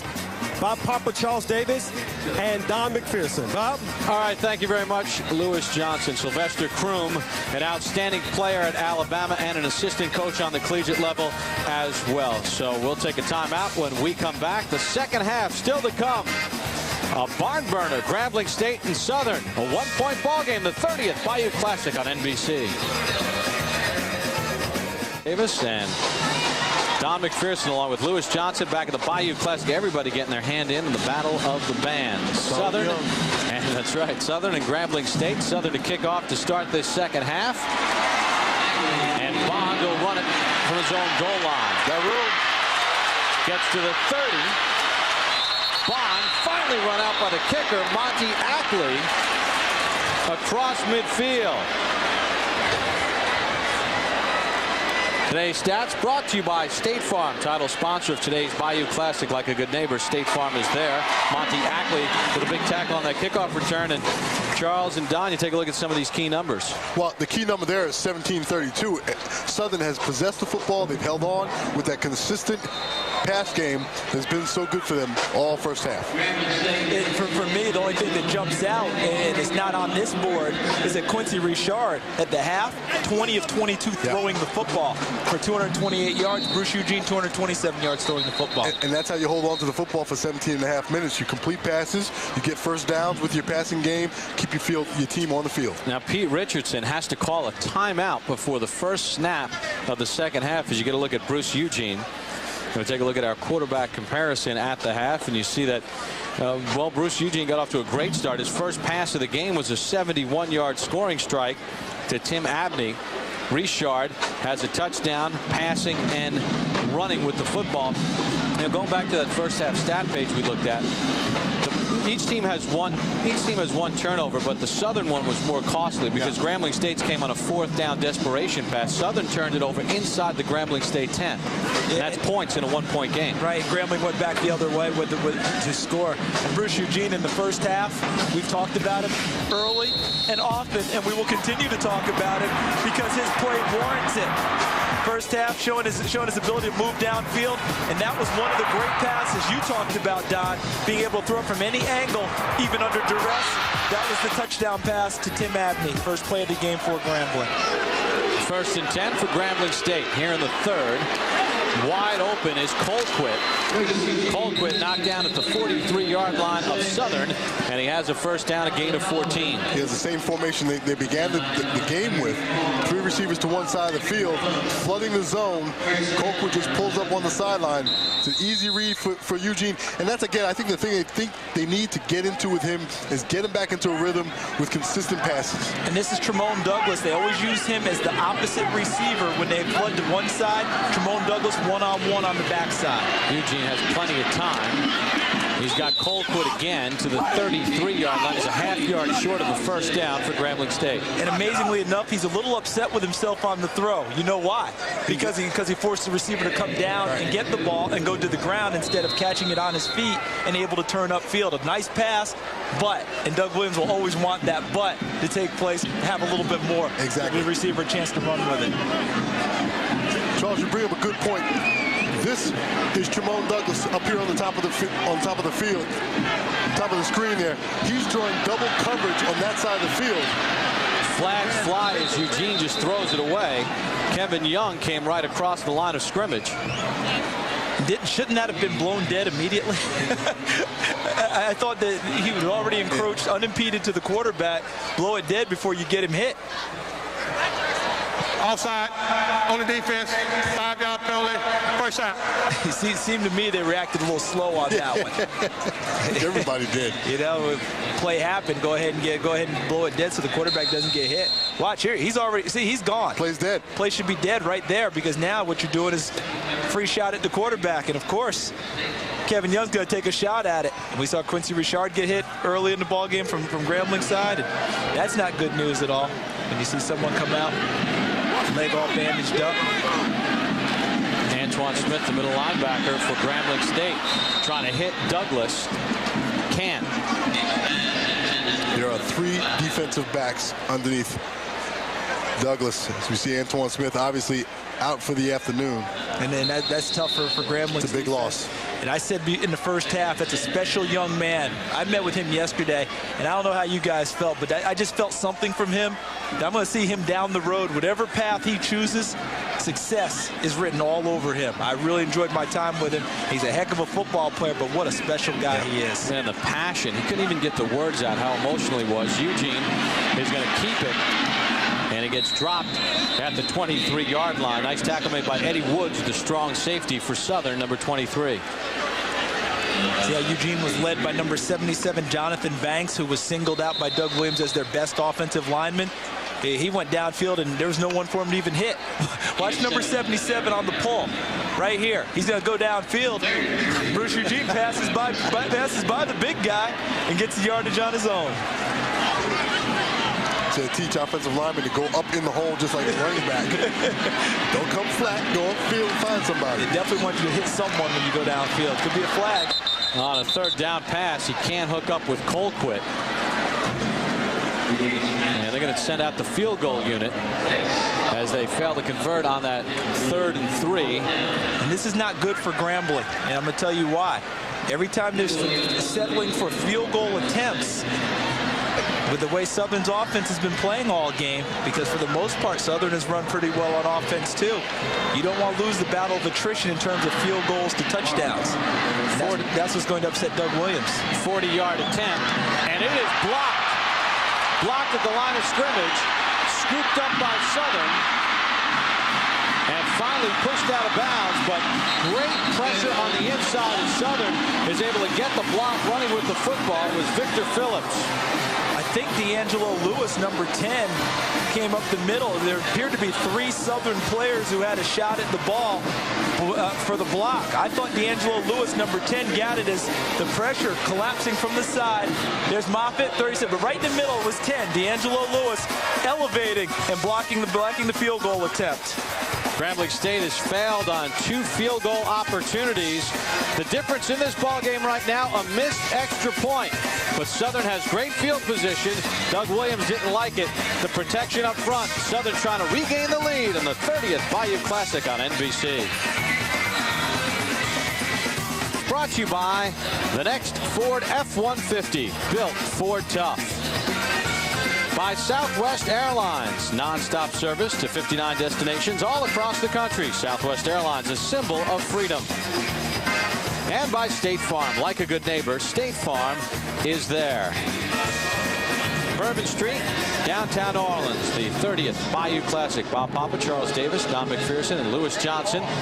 Southern will start with their best field position of the ball game. Their own 41-yard line after the blocked field goal attempt. The difference, a missed extra point in this football game. Quincy Richard, the quarterback, sends the tight end in motion. 1st and 10. Under pressure. Throws it in traffic. And it's intercepted by Dimitri Carr. The sophomore from Farmersville, Louisiana, in for Antoine Smith, who's out with an injury, makes a play. What a great play, because he's filling in for the heart and soul of Grambling's defense, Antoine Smith, their middle linebacker, who calls the defensive signals and plays so well. And we were wondering, how does this guy come in and play in this situation? Great job reading the quarterback's eyes, going into the hook curl zone, and taking away pass attempt for an interception. What a great way to start for a guy coming into the game cold like this, not expecting to be in this spot. Yeah, and Quincy Richard definitely forces this ball in there as he's backing up, throwing off his back foot. He can't get anything on the football, and he throws the ball late. And a lot of hand fighting downfield between the defensive back and the wide receiver unchecked. Quan, with his first carry of the ball game, takes it to the 43-yard line. It's a gain of 6. Well, we talked about Dimitri Carr, a sophomore, having to fill the big shoes of Antoine Smith, who was injured in the first half. And we saw the injury came on a play downfield near the goal line. And there's Dimitri Carr, getting into the ball game and making a big play early. Second turnover of the ball game for Southern. Eugene working over center. Going to give it off to the fullback Mays, who twists to the 40, short of the first down. For more on the injured Antoine Smith, we send it down to Lewis Johnson. Well, Bob, obviously a disappointing sight for Grambling and for this senior Antoine Smith. They started with ice on that left shin, but after further examination, they discovered that he has a broken left shin, and so he is obviously done for the day, done for his career at Grambling. A sad sight there, guys. Antoine Smith, an emotional leader for Doug Williams' defense. Quan inside the 35 to the 33, picks up 7, and a first down for Grambling State, an 8-yard run. And that's only the second carry of the day for Ab Quan. And we look at the Grambling first 3 possessions, 17 points. Last 3 they've been blanked, slowed themselves down, interception, blocked field goal. But we talked with Ab Quan yesterday. We felt that he would have a big hand in this ball game. No carries in the first half. Now they're starting to utilize it. Yeah, and now look at the formation that Grambling's gone to. They got 2 tight ends in the ball game. The old wing T. The modified wing T with everyone in so tight. Mays with the carry, tackled by Morgan. But a good pickup on first down of 6 yards. You know, and part of Grambling's problem right now is that they got out of a rhythm. They never really got into a rhythm. They get some big plays. That's been their personality over the years, especially with Bruce Eugene, of getting big plays. Big plays don't hold on to the football. And again, going back to the first half, when Southern had the ball for 17 minutes, Grambling State has to get into a rhythm and get first down. And I've got a question for you after this play in regards to that. Douglas, the motion man. Eugene to throw. Looking for the freshman Abney, but he's double covered. Abney with 2 touchdowns in this ball game. And you try to get them into the wing T so you control the football a little bit differently. That time, Bruce Eugene had a safe pass that could have gotten him a first down. He went for the home run. It was double coverage. There's nothing there. You talked about them getting out of a rhythm. And you talk about getting out of the rhythm because they were out of the rhythm. You think it's because they had success with the big bombs early in the ball game, but they lost the rhythm later on, not able to establish a short passing game? Well, I think it's just what you saw just now. Bruce Eugene has a tendency, if he sees the home run ball, to go for the home run ball as opposed to going for the first down ball. 3rd and 5. Eugene with the touch pass. And no flag as Douglas had his jersey grabbed from behind. Trajectory of the ball was too flat. Yeah, they're not going to call that because that ball was well overthrown of Tremont Douglas, so there's no way the ball was not catchable. Eugene has missed his last 4 passes. Did he need a little more air under this one? He needed a lot more. Tremont Douglas is complaining. But this ball was thrown so flat and so hard that Tremont Douglas never had a chance to make a play on the ball. It seemed to me that the ball should have been arced, like a fade route, to give him an opportunity. Exactly. And Tremont Douglas was complaining about the holding before he even finished his route. Finished the route first. Come back and complain later, right? Well, they'll go for it on 4th down, and Eugene avoids the sack. Eugene has the first down. And that's where that 265-pound frame comes in handy as he shed tacklers and makes a huge play. And this is what makes Bruce Eugene so difficult to coach. He makes bad decisions early in his drive that forces them into this situation. But then, because he's so talented, here comes the Pearl Washington factor. He's so talented. He's so unpredictable. He can fight, again, at 260 and get the first down. He's really the X factor because they defended the play so well, and he still forced them into a first down. He has 8 carries for 58 yards. They give it to Tolbert on a little end around, and he gets dumped at the 13-yard line. But a good pickup on first down, a gain of 9. They enjoyed the play, didn't they? what's not to enjoy on this afternoon? This is outstanding. And the end around there from Henry Tolbert, Don has referenced the wing T, the old formation of Eddie Robinson. In his honor, they call the wing T formation here Robinson. The double wing right here, they call it Robinson. They work it off on the inside instead. Mays powering his way inside the 10. He'll set up a 1st and goal for Grambling State. Doug Williams told us that his offensive coordinator, Marvin Spears, loves to have the wing T, and he said, we don't have the personnel to run it. That's right. But he's kept forcing it at him and saying, hey, we can do some things, and they've actually utilized it in a few ball games to their advantage against Jackson State. I believe Alabama and A&M, they ran it well, and it worked out for them. I think a good shot at Melvin Spears right there, who loves the wing T. And I think what it's done for them right now is that it's allowed them to run the ball in a more controlled run game. Take the ball out of the hands of Bruce Eugene, go to the wing T, force him into a run situation where you have extra blockers on the field. Well, they got the wing T set up.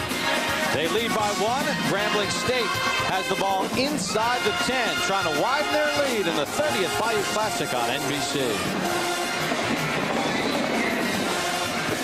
After the turnover, Grambling State on a 9-play, 40-yard drive, mostly on the ground. They have a 1st and goal at the 9. Bruce Eugene, the quarterback. He will throw. Back of the end zone. He just parks it incomplete, intended for Colquitt. Bob Papa, Charles Davis, Don McPherson, and Lewis Johnson. That's an all-in Superdome. Doug Williams trying to win against Southern. He's 1-4 in this Bayou Classic against Southern University. That time, Bruce Eugene, after the play, is asking for something more. He wants more options. Right now, with the wing T formation, he doesn't have a lot of options to throw the football. That's why he's asking for more options. They give it to the wingman, Colquitt. Colquitt dropped at the 1, but there is a flag on the play. And that's exactly why they've stuck with the wing T, because they want to establish this running game and try to move the football. We're going to have a hold call against Grambling State. It's going to move them back further. Pete Richardson 9-1 against Grambling State in the Bayou Classic.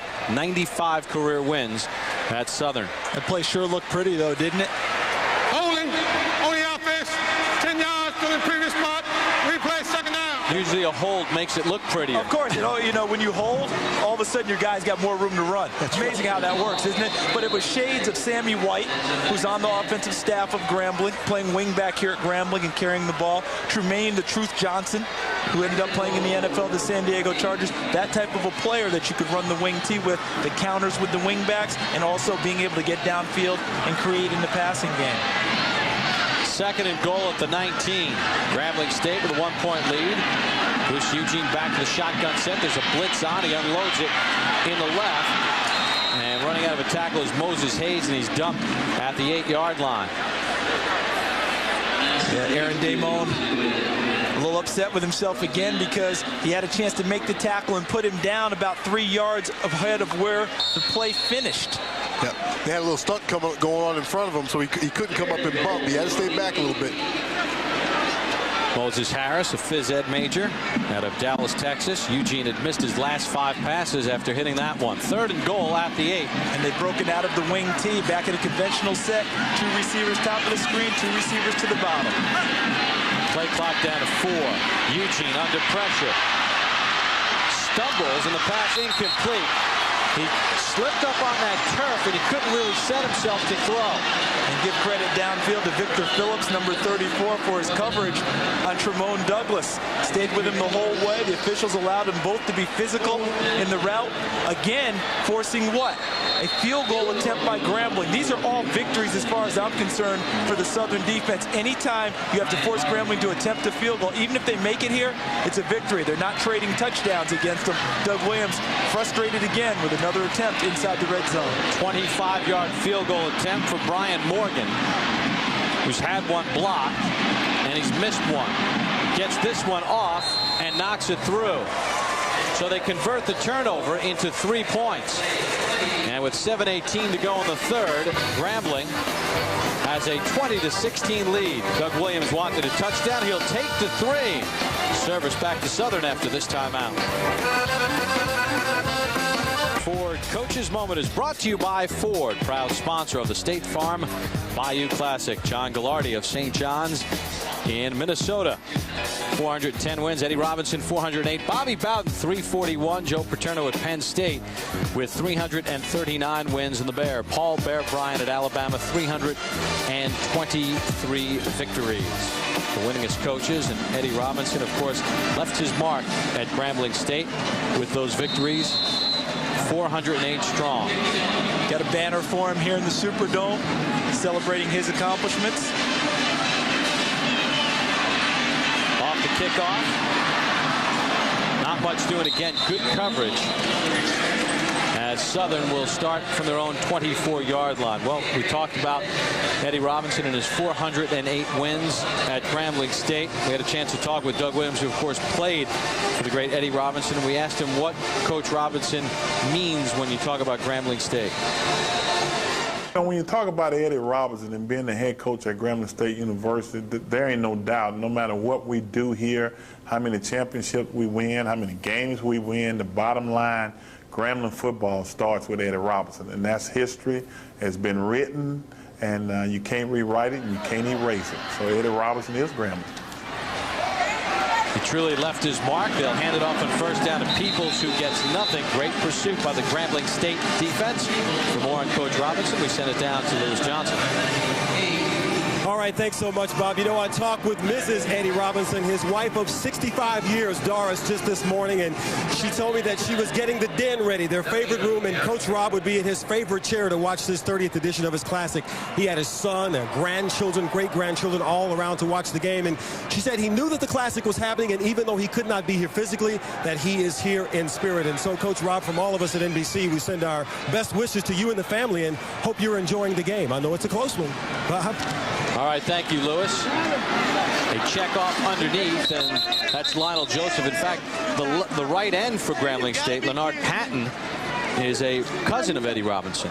And I think Don and I both share memories, as do you, Bob, because we all grew up during the era where Eddie Robinson was making his mark, and has made more than a mark. It's an indelible mark out there. I grew up, my birthday present every year, my birthday's in November, was to go to New York City and see Grambling play in the Whitney M. Young game every season. And I look forward to that more than anything else. If I'd got nothing else for my birthday, that was more than enough. And Grambling, of course, is really the national team for a lot of African-American people out in the country because we saw them play so much, and Eddie Robinson was the key symbol. Yeah, and you know, personally for me, Eddie Robinson was kind of two different people. He was that black coach that you knew growing up as a young black kid, especially in New York, and Grambling would come up and play in the Classic, as you mentioned, Charles.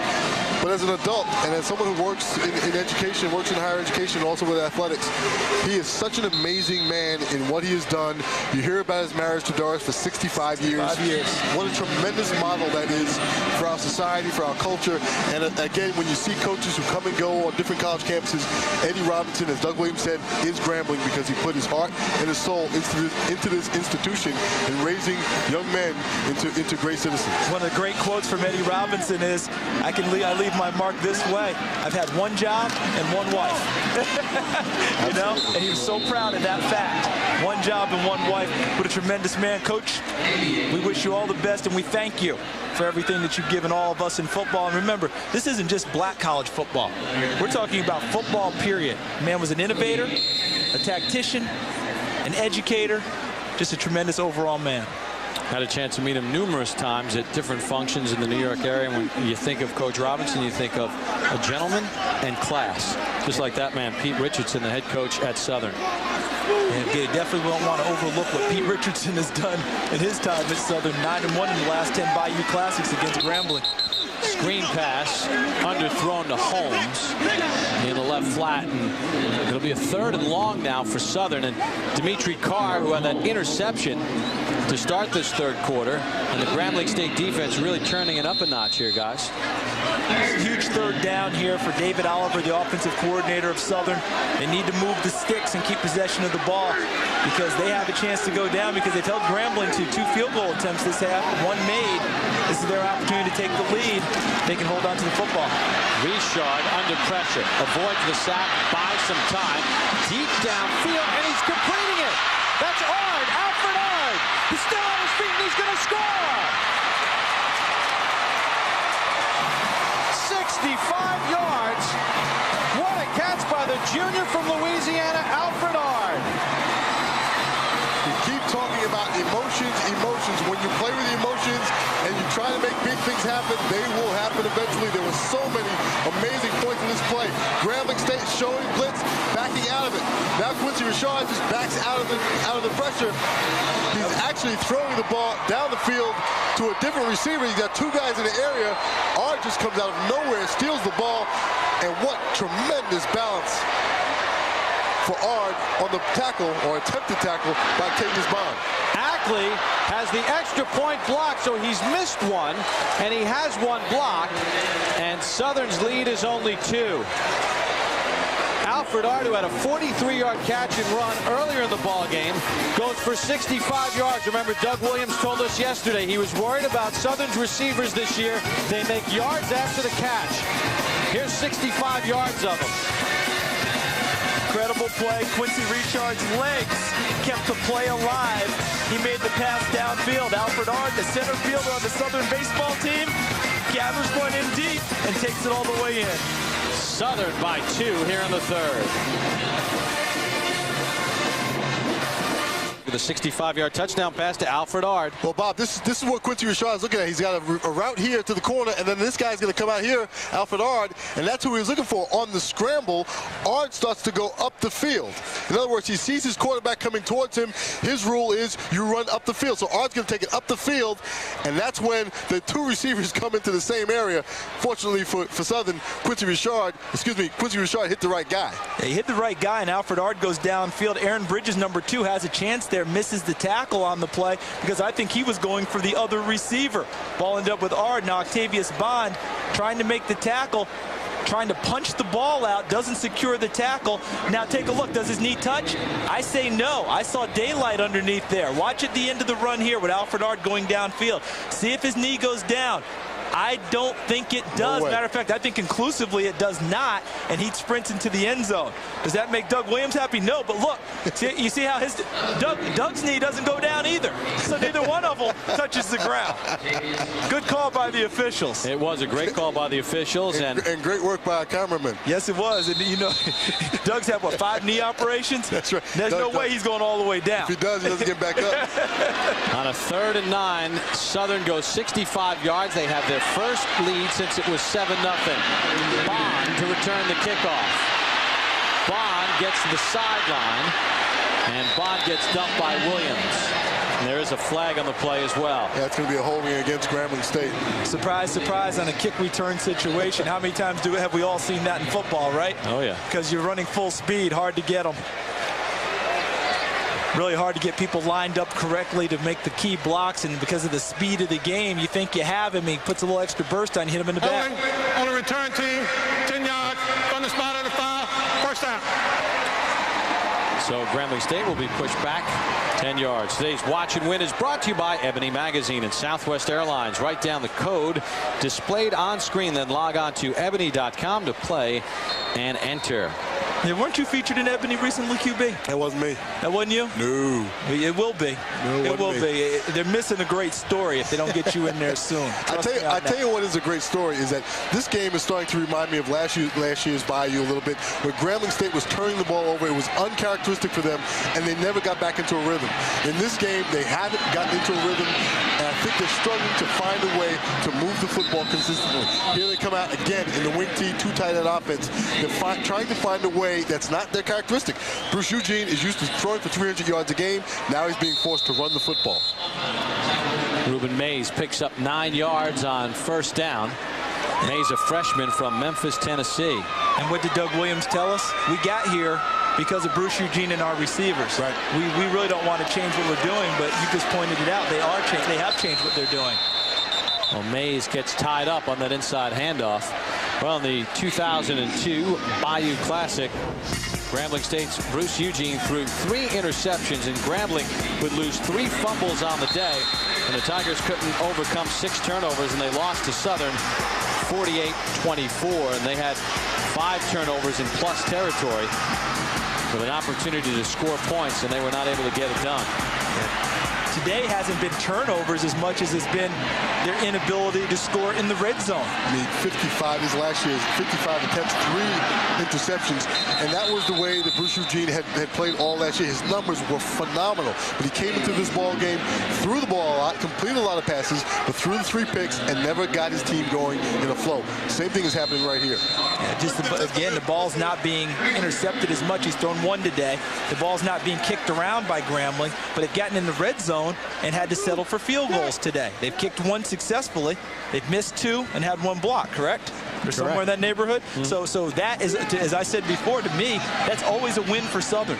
If you're trading 3 for a potential 6 every time, and they're not getting the 3 each time, you're way ahead if you're the Southern defense right now. On a 1st and 10, Eugene swings it off, and Tolbert running for the defense. Henry Tolbert's going to take it to the house. 75 yards, and Grambling State regains the lead.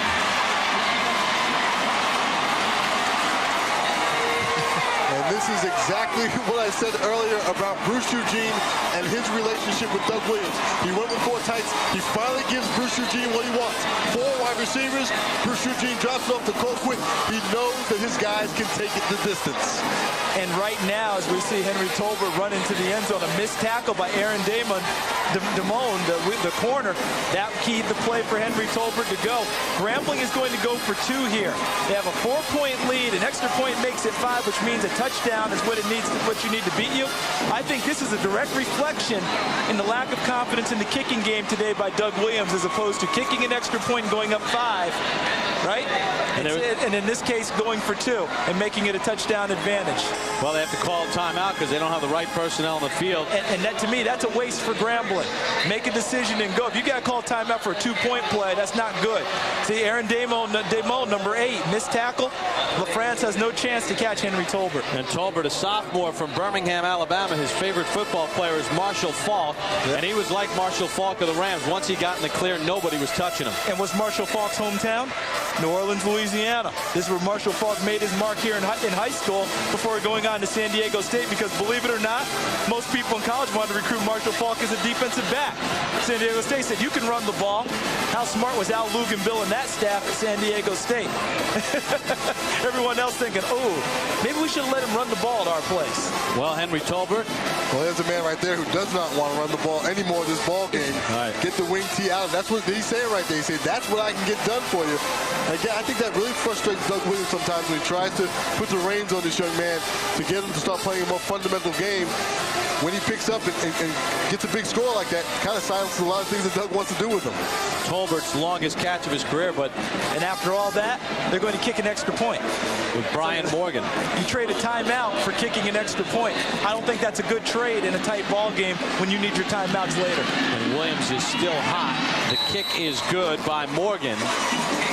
So with 1:41 to go in the 3rd, Grambling State takes the lead over Southern 27-22 as Bruce Eugene throws another touchdown pass. You get a look at the numbers. Eugene, 337 yards passing, 3 touchdowns. Quincy Richard, 301 yards. And that interception by Eugene was on a 4th and 9. 4th and 9, where he forced the ball downfield to Tremone Douglas. It was high. Ball was tipped up and intercepted. But you notice who Bruce Eugene was talking to on the sideline? Giving love to Antoine Smith. That's right. Their leader on defense, as we call it, a shout out to Quincy Richard, who's played a fine game himself today. I tell you, if you're not here rooting for Grambling or Southern, or you're sitting at home in your living room, we're all being treated to a heck of a ball game and 2 great performances by 2 pretty good quarterbacks. And you know, we've talked a lot about Grambling and what's going on, of course, paying tribute to Eddie Robinson, but let's not forget, we're looking at a Southern team today that since midseason last year is 15-2, 10-1 this season. This is a ball club that Pete Richardson has put together going for his 5th, I believe, SWAC title as a head football coach. You know there's no quit in the Southern Jaguars. Moffitt can't get it past his own 12-yard line. We'll take a look again at the touchdown pass.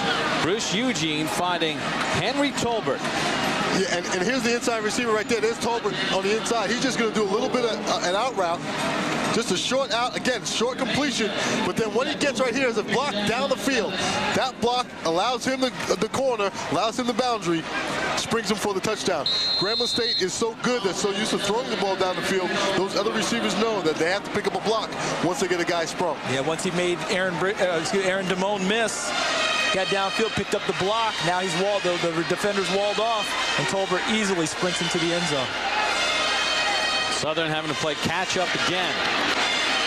But there's so much time. It's not a major crucial deal for them. They can continue to run their regular offense. They don't have to hit back at them with a big play right away. Leon Miller with the carry there. Well, Bruce Eugene was down 7-0 in this ball game, and on one play, a 71-yard touchdown pass to make it a 7-7 game. And then here in the third, Southern takes a 2-point lead, and 4 plays later, Coach Richardson sees his team giving up another big score, a 75-yard touchdown pass. And it's 27-22 Grambling State. Despite the fact that Southern has 5 receivers in the ball game right now, I think they're going to go to a more controlled game right now and try to wear down the clock, get first downs. Richard going deep. As soon as I say it.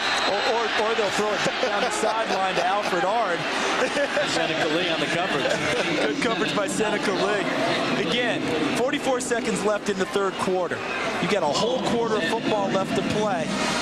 And now this is where ball security becomes so important for both teams. You don't want to turn the football over deep in your territory, because then what? You're giving away points. And points are so crucial in a game that's gone back and forth as much as this one has today. Everything on the line, the Western Division of the SWAC title. It's really game 7 between these two. The last 6 SWAC champions have come from this game, from these two teams. Richard just hauls it up there, and he completes it to Bridges, who gets tackled at the 48-yard line of Grambling State, a gain of 36. Didn't have a lot of form that play, but they got it there. It looked like a busted play at first, and no style points, guys. Well, no style points. I think the defensive back studded on the field. And Richard that's Octavius Bond there, who for some reason Bridges got so far behind him. How about Leon Miller was in motion before the snap? It almost looked like it was going to be a direct snap. Everything was off on the play except the end result. I think Octavius Bond bit on a hitch. And that allowed Drayton Bridges to get behind him, and Richard able to lob it up to him. 1st and 10.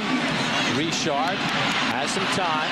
He's got a man downfield. That's Chris Davis.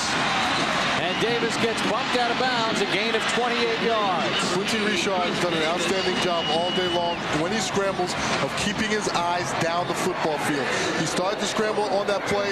He didn't go towards the line of scrimmage. He went lateral to the line of scrimmage, giving himself more time to find his receiver coming from the opposite side of the field. What I've always called extending the life of a play. Exactly. And I watched you do it at Syracuse oh so well, and at other levels, being able to do exactly what you said, not just running for your life, yeah, but keeping your eyes that's actually extending the life of the quarterback. 1st and 10 at the 19. Richard again buying some time. They have him shadowed, and he ran into his own lineman, minus Smith, and that's a loss of a couple on the play.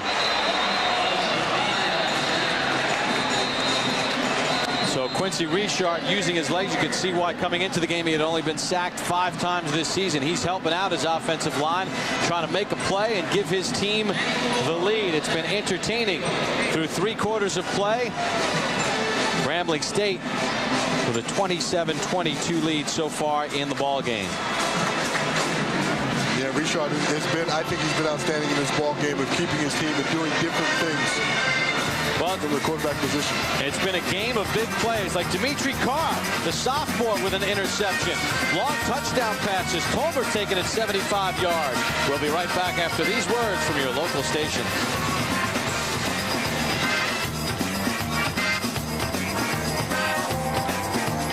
McPherson and Louis Johnson at the Superdome in New Orleans. The Bayou Classic, the 30th edition, and this one has been a classic.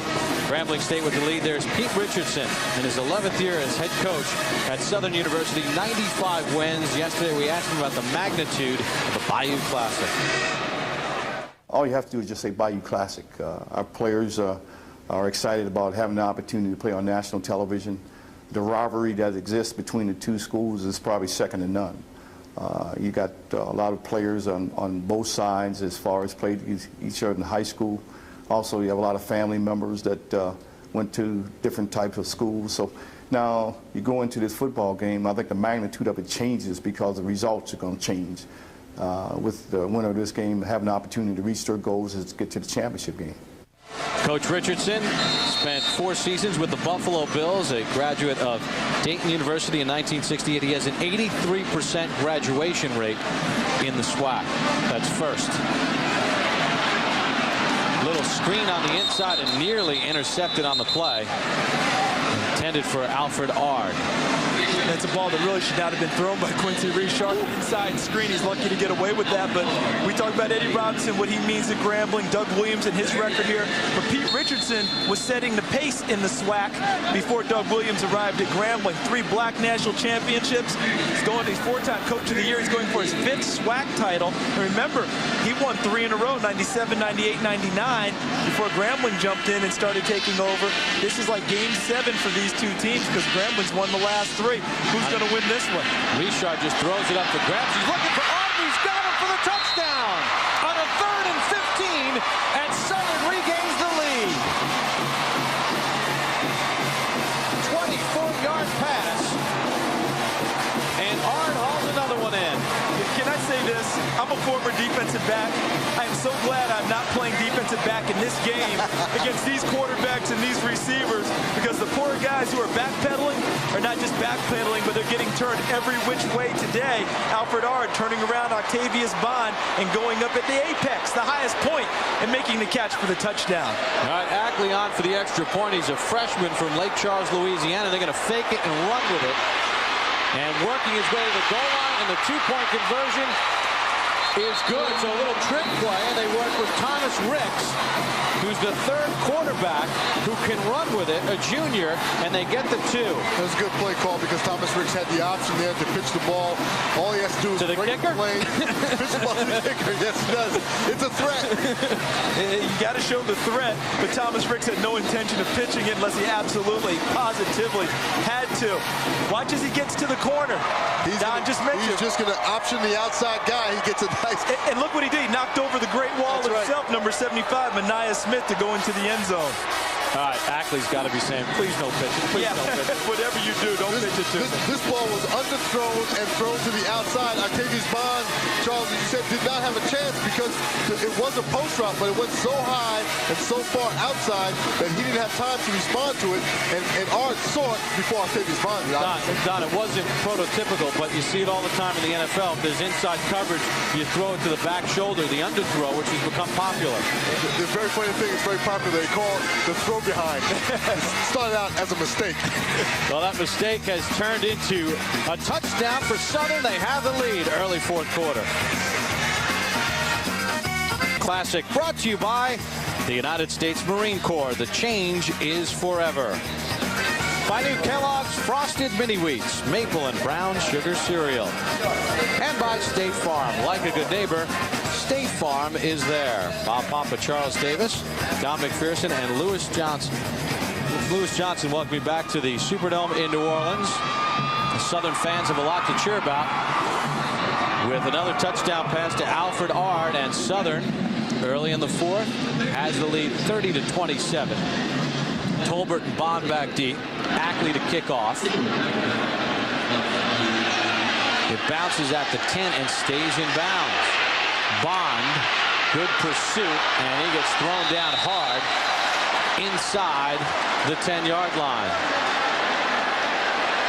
There's a flag on the play as well. Let's take a look at the touchdown pass, though, to Alfred Ard one more time as they sent it to the back shoulder, guys. Play to cover the underthrown deep ball is the most difficult play to cover for a defensive back because he doesn't know where the ball is going. The receiver has a better look at where it's coming. Well, Bob, how did that develop? I mean, you've got some experience with the story of how this play came about. Well, the New York Giants and the great quarterback Phil Simms, who played at Morehead State. To the back. threw 199-yard touchdown passes in the NFL with the Giants. When Phil McConkey, the Giants, was telling me Phil could not really throw the corner fade. He never put enough air under. He threw line drives, and in a game they tried it, and he threw a bullet to the back shoulder. The Giants caught it for a touchdown, and they started putting that play in when it looked like a corner fade. Sims, who really didn't have that touch to loft it into the corner of the end zone, would just throw it behind the back shoulder and became a set play. Don, you threw them both ways, and one of the advantages that you told me is that the receiver can pin the defensive back to the inside, throw it to the backside, and go get the football. On a first down from inside the 5, Ruben Mays with the carry, pounding it on the inside. And take a look at some statistics. Brought to you by State Farm. For your insurance and financial needs, call a neighborhood State Farm agent today. Can't get much more even than this, can you? Time of possession, not much difference there. Total yards, not much difference. First downs tied at 19. 3-point game. 2nd and 6. Douglas trying to cut, gets dropped back at the 7-yard line. Boy, suddenly you see Southern pursuing to the football defensively. And we've seen this from both teams where they have big third down plays, but how many times have we seen big plays from the offense that have bailed them out and not allowed the defense to dictate and really take full momentum of this game? We saw Quincy Richard get out of trouble, throw a touchdown pass. Bruce Eugene did the same thing for Grambling. And here's the difference for Grambling. They changed personnel. They just went from the double wing T, now back to 4 wides when they're in trouble. Let's see if Bruce Eugene can get his team out of trouble again. Abney's been quiet. Little screen set up, and they can't hook it up. They were looking for Abney. It was 4 wides with a tight end, and the screen was to the tight end, Abney, who's normally a receiver. Ball was a little bit in front of him. Grambling has to give it up. So old momentum, who tends to decide what shirt to wear late in the ball game, I'm starting to think he's putting on a white Southern Jaguars shirt at this moment. Yeah, well, what made the difference on that play was that the screen would have worked fine, but Southern had an all-out blitz on at the same time, so he had more guys to account for in the screen. First punt of the game for Grambling. Let's see if Southern decides to go after them or try and set up a return after these 2 flags. I think a timeout called by Southern. Again, worried about personnel. Well, there's a flag down right around the 40-yard line. I think 2 flags went down. I'm not sure if they're going to call legal substitution or not because someone had to come into the game. And you know who that is very upset right now? That's the head man. Legal substitution on the defense. 5-yard penalty. Still 4th down. Yeah, right before the snap, they had 12 men on the field. So they didn't have to cost themselves a timeout on it, and they're very fortunate. It's a 5-yard penalty. Grambling in this situation still needs to punt the football away. And they need a big-time punt. Is this Terrian Morgan who's going to punt the ball? 33.5 yards of punt on the season. He's booted it 34 times. And they need a good punt out of him here. But Southern would have loved to have his heels in the back of the end zone. He gets it away. It's a toppling kick. Vernon trying to reverse his field and reversed it too much. Ran right into the waiting arms of John Petty. 37-yard punt, minus 2-yard return for Vernon. Southern with the lead by 3, 30-27. Tomorrow at 2:30 Eastern, 11:30 Pacific on NBC. NASCAR's Unsung Heroes take center stage for the McDonald's Pit Crew Championship, fueled by Powerade. Matt Kenseth recently clinched his first Winston Cup championship. Now see the team that helped Kenseth win week in and week out as they seek a 3rd consecutive Pit Crew title. 2:30 Eastern, 11:30 a.m. Pacific on NBC. The McDonald's Pit Crew Championship, fueled by Powerade. Yeah, get it done in 14 seconds or less on the Pit Crew. Well, Southern can score in that time. Pass to Chris Davis. This is where Southern's game plan and what they've been doing all game long benefits them. They've been in control. They've been getting first downs, moving the ball methodically down the football field. They've got plenty of time on the clock, but also now great field position and a little bit of control in this ball game up 3. Let's not forget the kickoff coverage by Southern after they took the score and the 2-point conversion. It pinned Grambling State deep. A 3-and-out sets up good field position for Southern. Yeah, that in the flag against Grambling, holding on the kickoff. Richard looking deep, and it's a touchdown. Drayton Bridges.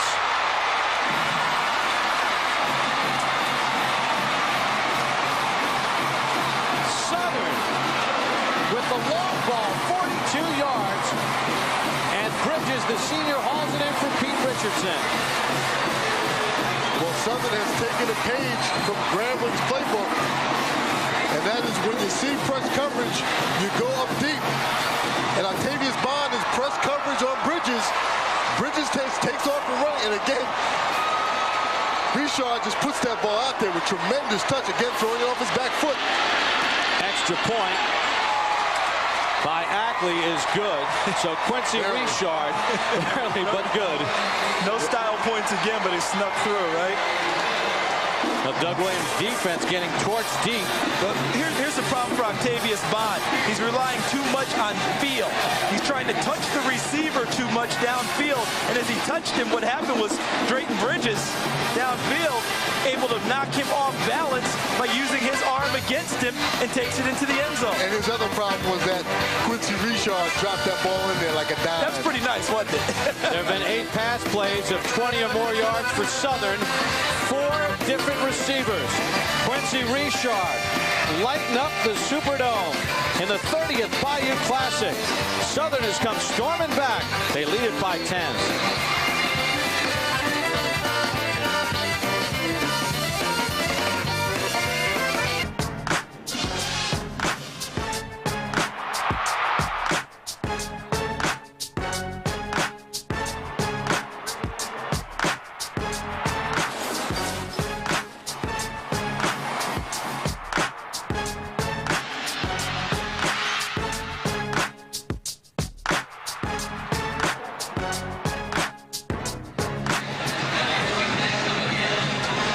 Over 70,000 strong here at the Superdome. Bob Papa, Charles Davis, Don McPherson, and Lewis Johnson. Southern has battled back from a 17-7 deficit to take the lead. 37-27, a lot at stake, and that man, Quincy Richard, the quarterback for Southern, has been outstanding, and his receivers have really helped him out, guys, because they've come back to make plays, yards after the catch, battling for position downfield. You know, when you talk to his receivers and his entire team and talk about how much he has matured since last season, and when you watch your quarterback go through that process, you know you believe in him a little bit more, and you will work harder to get open for him and to make plays for him. And I know he's matured, and the receivers have helped him today, but the last pass could not have been thrown any better for a touchdown. Perfectly thrown football. Ackley to kick off. Tolbert to the 25. Dumped at the 27-yard line. You know, Grambling State's defense only gives up 19 points a game. Antoine Smith, the emotional leader, wants to win this game. He's giving that defense a real pep talk. He said, we've got to win this football game because we want to win a 4th consecutive championship. He's not emotional at all, is he? Got tears in his eyes. This game means so much to him. He told us yesterday that his father has so much trouble holding his tongue, saying, hey, my son's won 3 straight SWAC titles, and everyone says yes, but you haven't beaten Southern. And that's a big deal to him and his family and anyone who wears the black and gold of Grambling State University. Eugene Douglas to the 43-yard line before he's up. Bruce Eugene told us last year in the 4th quarter he had tears in his eyes as Grambling State was losing to Southern. That's how much this game meant to him, even though they were going on to play for the championship. When you talk to Grambling State players, you hear them talk about championship. When you talk to Southern players, you hear them talk about the Bayou. And I think that's why Doug Williams and his staff are trying to keep the emotion out of it. But that young man right there gave the pregame prayer, Antoine Smith. He gave the pregame prayer. He is the emotional leader of his team. And with him out of the ball game, they're missing that spark on defense. Again, they get it to Douglas. He picks up about 8.5 yards on the pass play. Plenty of time to go in this football game with the way points are being scored. Plenty of time, and we just pointed out the differences as we see them between the two programs and how they go about doing things. But we also know that Pete Richardson and the Southern Jaguars want to win a championship too. This is the first time these two teams have gotten together where this game decides who wins the SWAC West Championship and goes to the title game since 1999. Southern won that game, came from 30-10 down to win it. See the offensive production today. I say the two of them have put it up pretty well. But 2001 is the only time Grambling has won in the Doug Williams tenure. Eugene losing the handle. They pounce on it. And it's recovered by Southern. Terrace Morgan recovered it. It was a bad snap to Eugene. He got it back, but then he lost it again. Yeah, Bob talked about earlier, when things are going bad for Bruce Eugene and Grambling, they don't know how to get it back. And that's, again, it's hard to get the game. Last year with the turnovers, the first half of this ball game, it was rhythm. And now you see him trying to force things to happen, and mistakes happen when you try to force things. The right, just the center, just kind of dribbles that ball back there.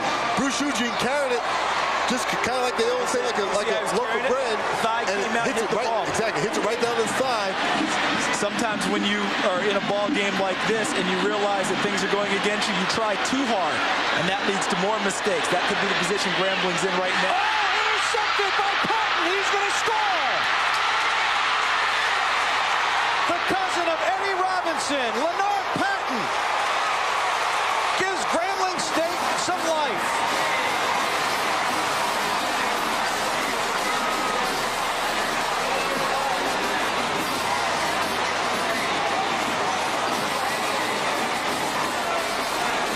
Leonard Patton, who we featured in our open as one of the playmakers on that Grambling State defense, may have saved this football game. And what I find interesting about it is what was going through my head there was that Grambling's defense had to make a big play. They were back on their heels. People from Southern will say, well, why are we throwing the ball in that situation? Well, that's the same throw Quincy Richard's been making all game long. Sometimes you just have to give credit for a fantastic play. And that's exactly what happened with Leonard Patton. No question about it. Brian Morgan's extra point is good.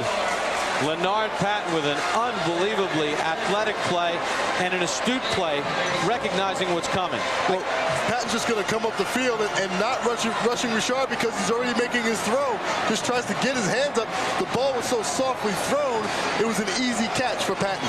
And normally on a swing pass or this type of pass, you have to block the defensive end and try and get his hands down out of the passing lane. He bypassed the offensive block, or the blocker in front of him, made the play, sprinted into the end zone, and old momentum. He may not put on that white shirt yet. He may be sitting there saying, well, I got a ways to go. 21-year-old Leonard Patton with a 45-yard interception return. Grambling State within 3.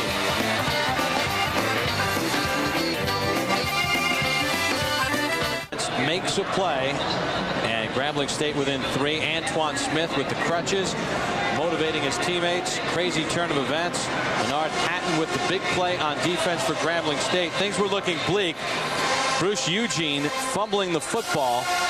Down 10 guys, and Charles and Don.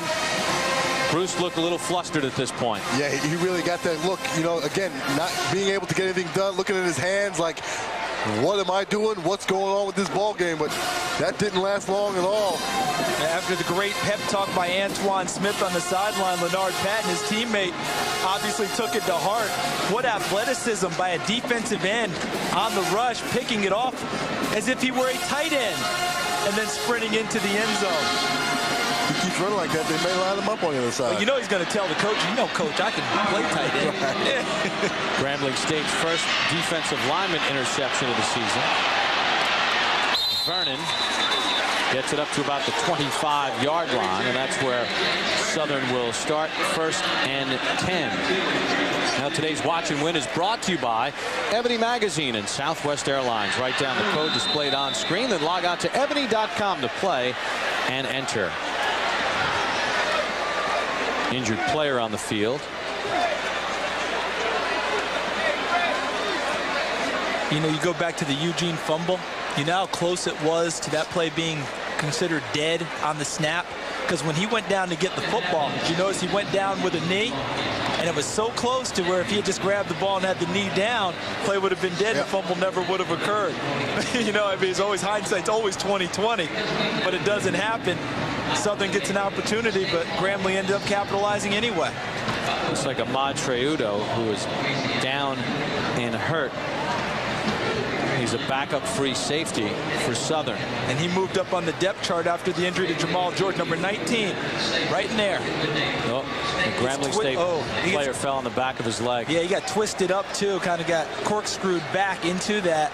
So we can only hope he's okay too. As I just mentioned, moved up in the depth chart because Jamal George, the great freshman, broke his leg in practice preceding this ball game. He couldn't play. D'Angelo Lewis goes into the lineup again as the starter. Triado is the backup. We only hope that that young man's going to be okay. He's a junior from right here in New Orleans, Warren Easton High School. Trying not to put any weight on that left leg. This has been a very physical ball game on both sides of football. Guys flying around, and just another indication of how physical this game is. Antoine Smith out for the rest of the day.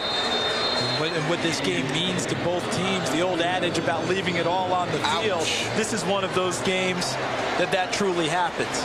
You know, I mean, this is the one that you remember because so many families entwined with Grambling and Southern. And if you lose, you're going to hear about it. And you don't want to do that all year long. Richard, safe pass, gets his back out of the backfield. Gerald Holmes, who got the start. And there you get a look at Ahmad Triudo, the junior from New Orleans. They're working on that left leg. This game has taken its toll. Triudo injured. Of course, Anton Smith injured for Grambling State as well.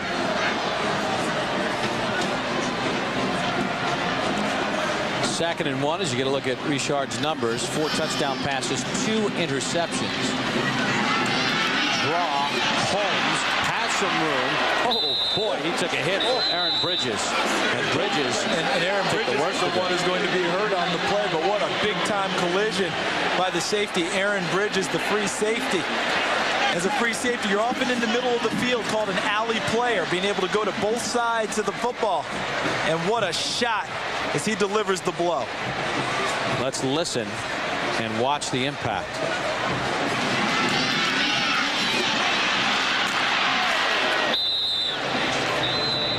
When you look at that replay, when their heads collided, Bridges' body went limp. It was like a prize fighter getting hit right on the button, right on the chin. The legs are the first to go.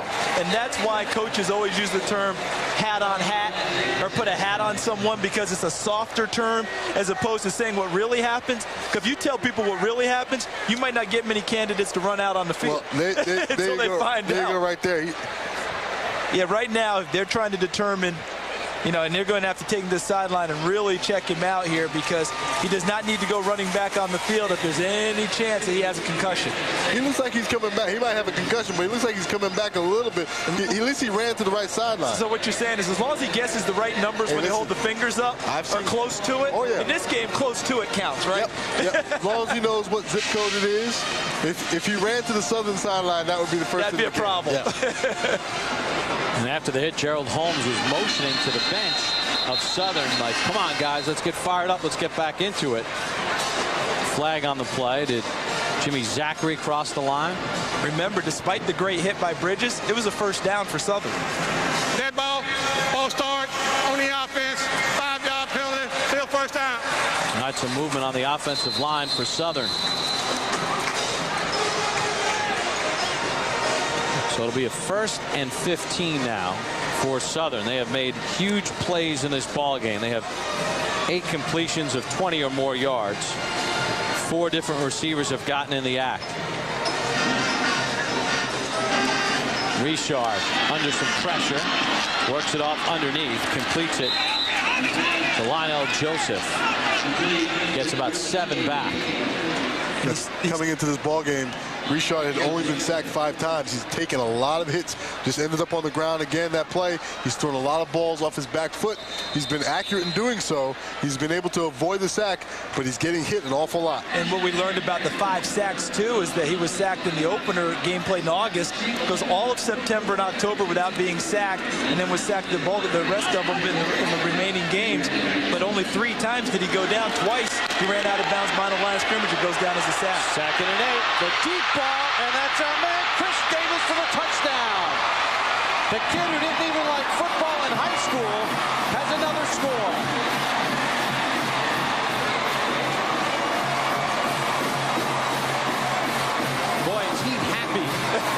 his coach pushed him in high school to play football because he has been a star today. And somewhere in this Superdome, Alden Foster, his high school coach, I believe it's St. Helena High School, is smiling, coming to this ball game and seeing his protege grow up in front of his eyes. And what did he tell us yesterday, Chris Davis? And what was it? What about this season? I was going to bust out like the Hulk. And I'll guarantee you, that green fella is pretty proud of that guy today. 54 yards. Ackley adds the extra point. We'll take another look at it. Remember what Grambling State told us yesterday? They didn't want to have to blitz, though, to get pressure. That's right. On Richard. They have to send people here. And this is the end result because you've isolated a starting receiver against a strong safety. And against a strong safety, who should win that battle? Quarterback, you loved those, didn't you? Exactly. You saw strong safety. What'd you read? It's in the inside player. He's got all that field to work with, so he didn't have to do a lot against Dagray. All he had to do was get position on him and then work him across the field. Again, very difficult to defend when the defensive back is going down the field and the receiver is going lateral across the field. He's able to get that separation. And another outstanding throw by Quincy Richard. And if you're going to play defensive back and try and take away part of the field, you saw how Dagray's body alignment was, trying to wall off the field. If you're going to do that, you can't allow him to cut across your face and get to the other half of the field, which is exactly what happened. Great route by Chris Davis, and as you mentioned, tremendous pass by Quincy Richard. Well, Pete Richardson knew that his wide receivers, with their speed, could make plays, and they're making them all over the football field. And Grambling State returning the kickoff across the 31-yard line. Chris Day on the return. And somewhere in Alabama, Charlie Coe, the head coach at Alabama State, and his staff have two sets of films in front of them. Will it be Grambling? Will it be Southern? Because that's who's waiting for the winner of this game and the SWAC title game in Birmingham in 2 weeks. You know, we talked about momentum. Over 70,000 fans on hand for this Bayou Classic, the 30th edition. And what a way to answer that defensive score by Grambling State than to come back and put 7 right back on the board. Bruce Eugene under pressure. Wants a block. And a smart move by Eddie Woods to go low on the 265-pound quarterback. Well, there's two different things happening here. Southern has maintained the game plan. They've come up with some big plays. They're making things work. They're making things happen on offense and on defense. For Grambling State, Bruce Eugene has had to come up with big plays. There was a 3rd and long that he had come up and throw the touchdown after running the ball a few times. Here again, he has to scramble out of the backfield to get a big gain, to move his team towards midfield. He's had to make too many big plays to keep his team in the ball game, where Southern has been going down methodically with their game plan. Let's not forget, Grambling State had to burn 2 timeouts early in this half. They only have 1 remaining. Underneath to Douglas. Look at that, though. 4 Southern players are there to make the play, and it's cleaned up by Kendrick Paul, the middle linebacker. And that's what I mean about the defense coming up big with the play. You get the ball to Tremone Douglas, you're All-American, but then the defense is right there, keep him contained, and keep him limited to a 3-yard gain.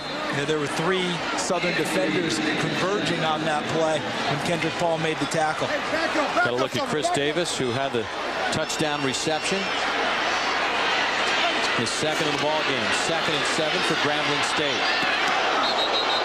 Rhythm. Bruce Eugene does not have his feet set.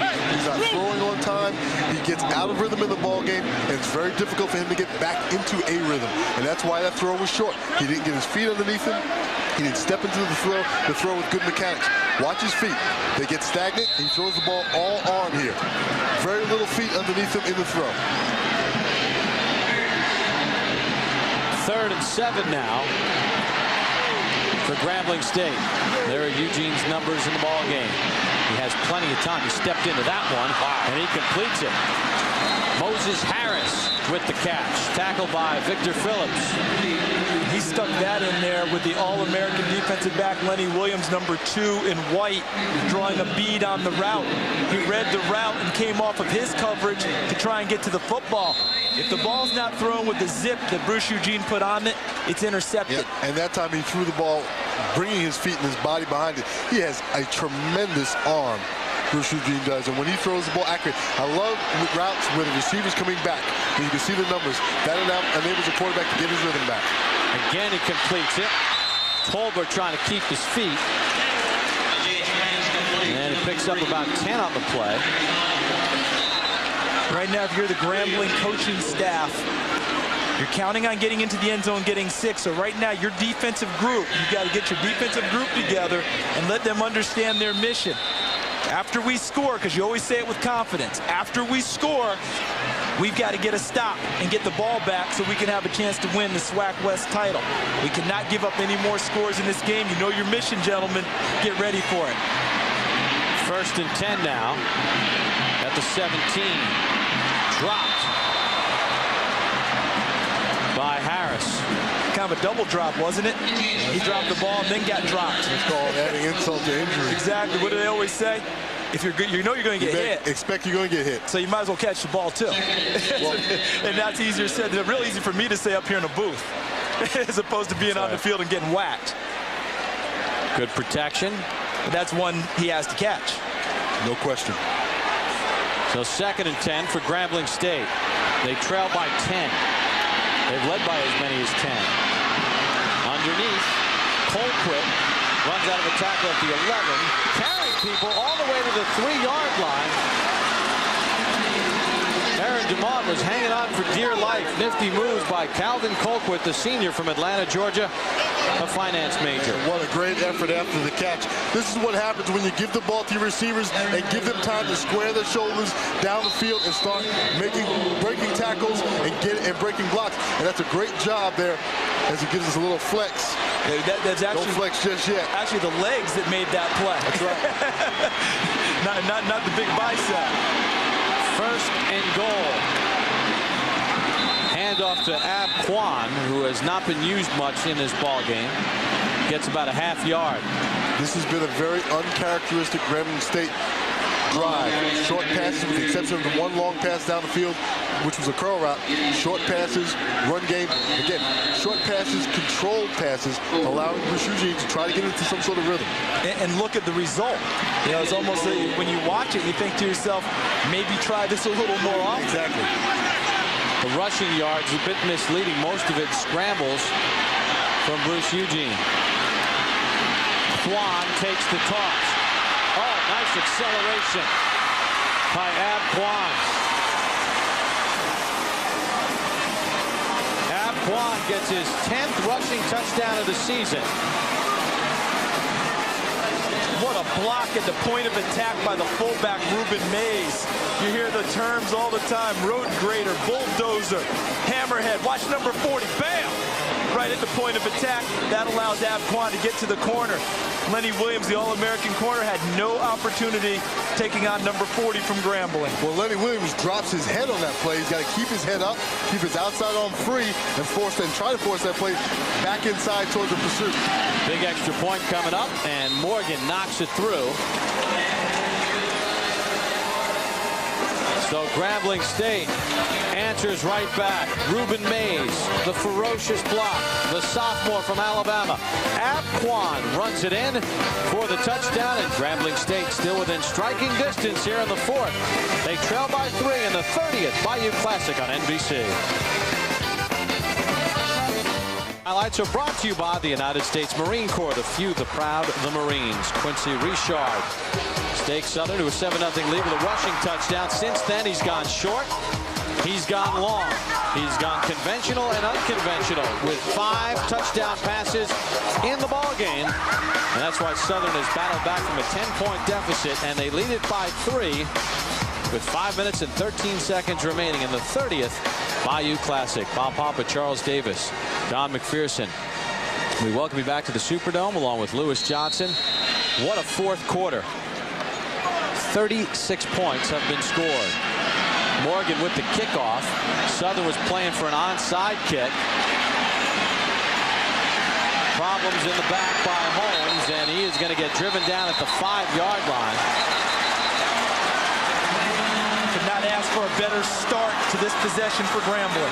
Could not ask for a better start. From Southern's perspective, though, don't you have to have somebody deep to not allow that to happen? You want to have some kind of field position. I would play everyone up to play for the onside kick with one deep guy, deeper than what he was. And you just need a better play back there. I mean, he was up on somewhere around the 20, 25-yard line. I'd have him back regular depth.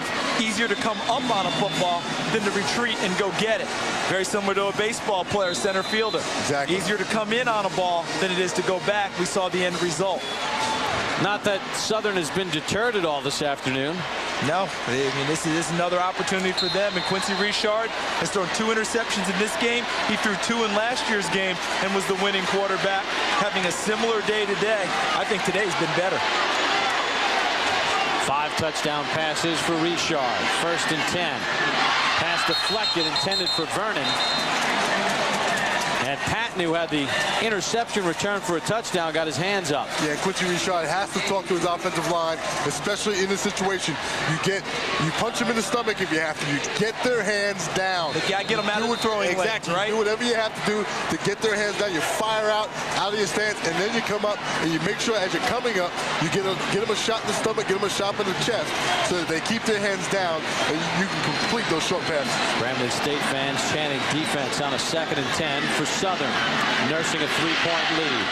Richard, wide open is Davis, and he's got a 1st down across the 20 to the 21.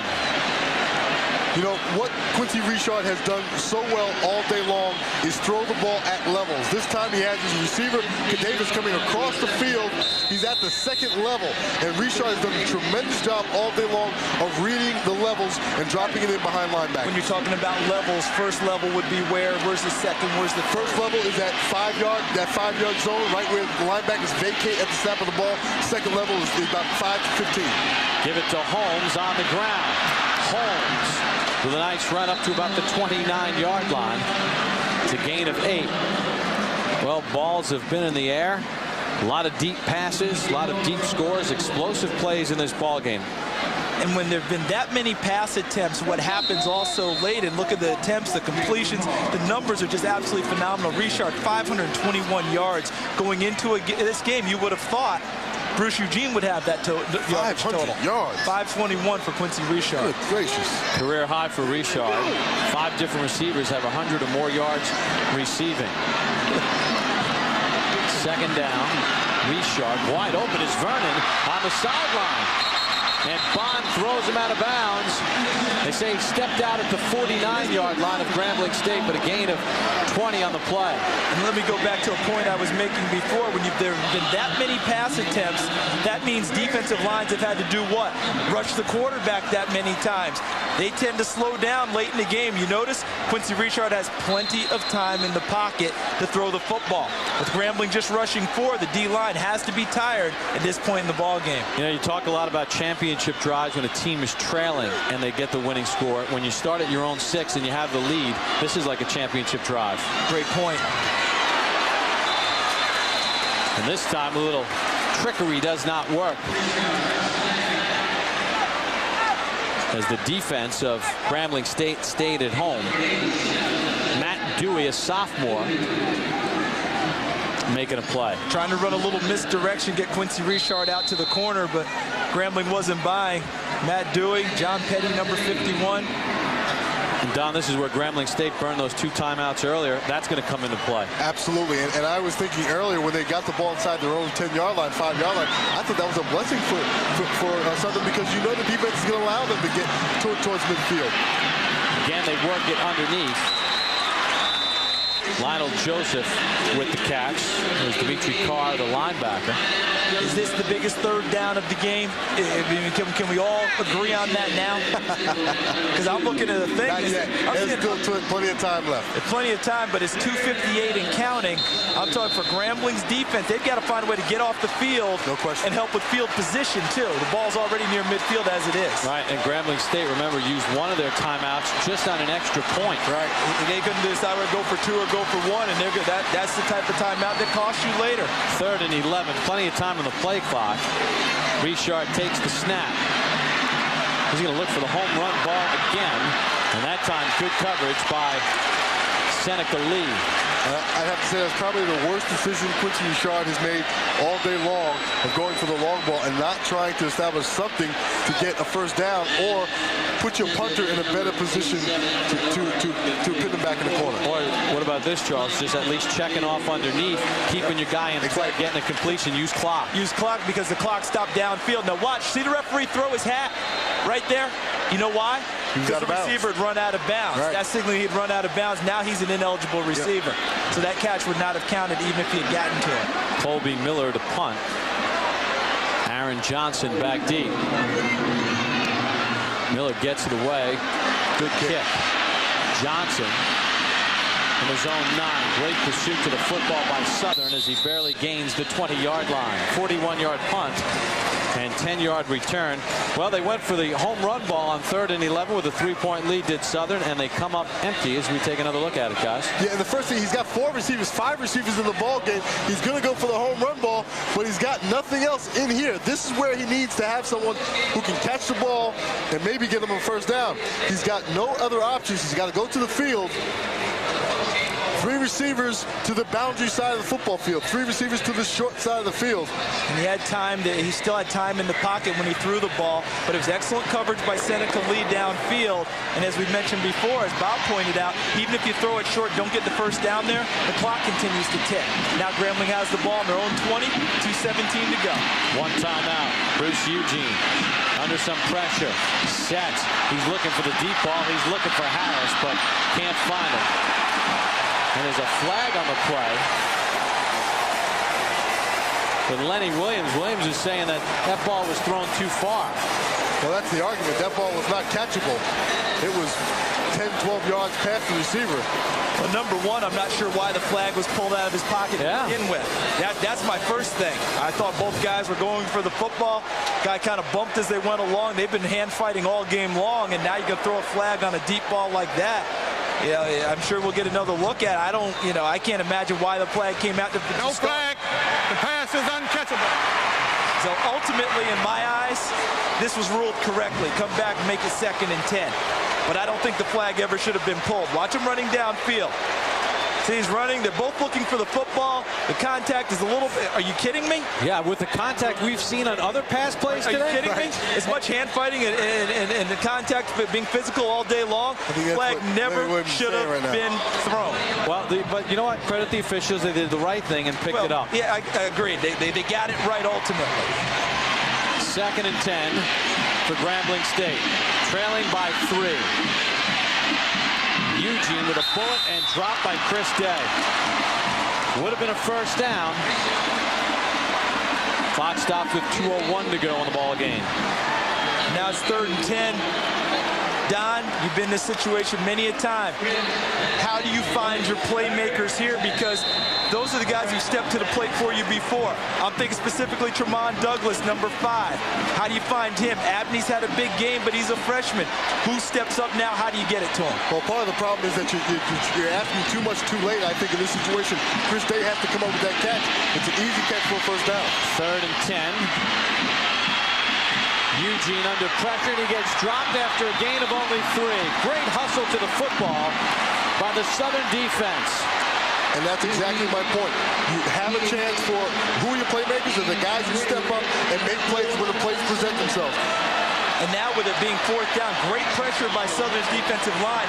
Bob, you mentioned it. Don, you mentioned it. The timeout situation hurts them. They can't afford to punt the football. They have to go from deep in their own territory on 4th and long. DeLorean rushing, number 61, pursuit to the football along with Don Expo.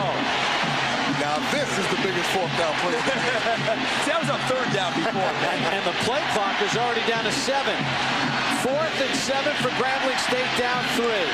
Eugene overthrows his receiver, intercepted. DeMond just goes down wisely. And with 63 seconds to go, Pete Richardson has an opportunity to beat Doug Williams for the 5th time in 6 years. And I think in this situation, Bruce Eugene elected to try and make a play with a senior receiver in Calvin Colquitt and overthrew him instead of going to a freshman by the name of Tim Abney, number 80, who was wide open on the sideline in the left flat. And I don't know that he had a man open as it was. There were 3 defenders in the area. Again, not setting his feet, all the different fundamentals. You know, fundamentals are important when it's crunch time. Definitely. And if you're not practicing the fundamentals in good times, you're not going to have them in the crunch time. And that's exactly what happened to Grambling today. They did not have the fundamental game plan all game long. So when they tried to get to it in the beginning, at the end of the game, it just wasn't there. Well, he tried to get it to the senior. We're going to take a look at it from high above the Superdome. Watch here. Here's your receivers. They're going to go downfield. But watch here in the flat. There's going to be a wide open Tim Abney. And I think that he made the decision. He wanted to go to the freshman, to the senior. See, there's Abney right there. Needed 7 yards. Might have taken your chance there. But it's easy here, isn't it? I'm not the one back there throwing the football. Right, and the first down stripe was the 30-yard line, so he had enough depth for the first down. He had it, but again, from my perspective, that's a piece of cake. Well, not from his. But the other point is what Doug Williams is saying right now is you have a guy for a first down. It's a mindset. It's a mindset. If you have the mindset to get home runs, you're going to go for the home run when you see it. If you have a mindset to get first downs, you're going to take the easy throw and get the first down.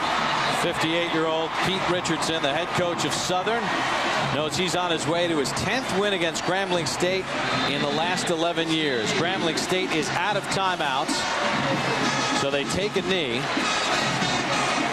I tell you, Bob, this is a shocker. Grambling State expected to win. They come into this ball game expecting to win. They had a little bit, and Doug Williams said, we're not arrogant, we're confident. They came in with a certain kind of arrogance, expecting to win.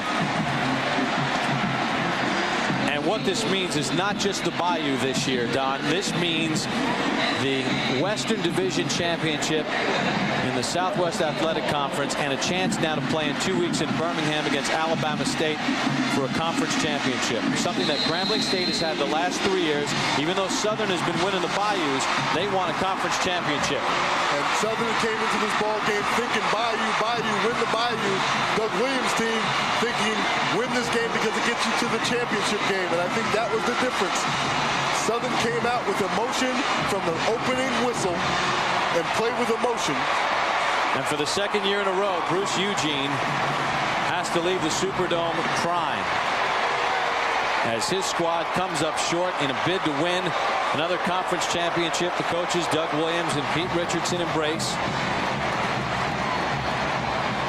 It was a 17-7 Grambling State lead early, but Southern made the plays. And the quarterback, Quincy Richard, was spectacular with 5 touchdown passes in this ball game. And the mantra for Southern University coming into this season, return to dominance, Don McPherson. And today, they showed that dominance, and they showed mental toughness. Even when things went poorly, they responded with scoring drives. Yeah, and you have to give a lot of credit to that young man right there, Quincy Richard. He came out from the opening whistle. They put drives together. They were consistent. They never gave up on their game plan. Even when it looked a little bleak, when Grambling State got on top, they never came out of their game plan. They stuck to what they did and did it well. Quincy Richard with 500 yards passing with an outstanding performance. And what a great lesson for this young man right there, for Bruce Eugene. He will learn from this experience. He's going to cry a little bit after this ball game. It hurts, especially when you expect to win, but it's a tremendous lesson for the way they play this ball game. And the good thing for Grambling State, even though when you get this far, it's tough to believe, but Bruce Eugene is only a junior, and there is not a senior on that offensive line, so they'll have all those players coming back. But to the victor goes Southern University. They're now 11-1 on the season, 6-1 in the conference. And it's time for today's State Farm Players of the Game. And from Southern University, the quarterback, number 15, Quincy Richard, 34 of 42, 552 yards, 5 touchdown passes. For Grambling State University, Bruce Eugene, 409 yards passing, 3 touchdown passes. He did throw a couple picks and had a fumble. And once again, for the second year in a row, some costly turnovers by Eugene in the second half, sort of deciding this game when it was close. Yeah, last year was the interceptions. This year was the fumble, although they came back with a touchdown on defense. I think this guy really made the big difference. Quincy Richard played a nice, consistent ball game, 500 yards. We talked to him last year. We asked him what he wanted to do after college. He said, I want to be a teacher. I think when you throw for 500 yards in a game, you might want to reevaluate that. You might have a shot. Well, when we talked to him yesterday, he got his undergraduate degree back in August in secondary education. He's taking master's classes in education. But when we asked him yesterday, what do you really want to do? He said, I want to be a lawyer and go to Southern Law because all the teachers are season ticket holders. He's already thinking like a lawyer. But today he played like a football player. As you get a look at the pageantry of this Bayou Classic and the respect from both sides, Grambling State and Southern, in a remarkable game that Southern wins by a score of 44-41. Quincy Richard, outstanding in the ball game.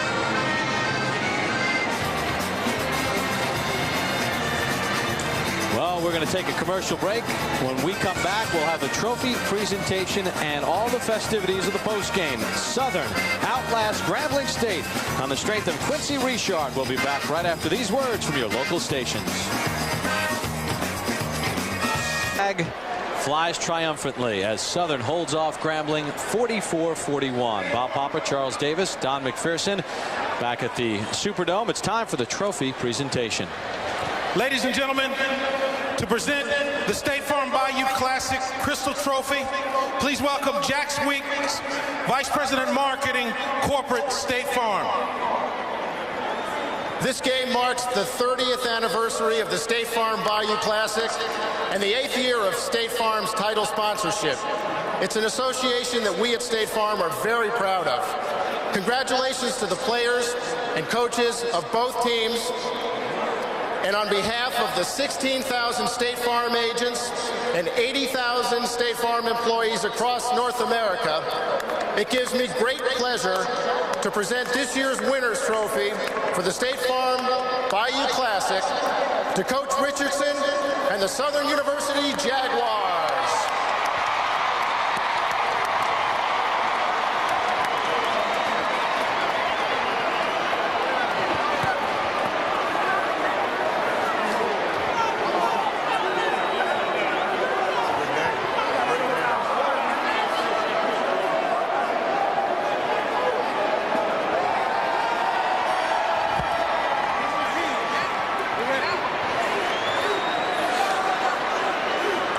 Ladies and gentlemen, to prevent the most valuable player for Grambling State University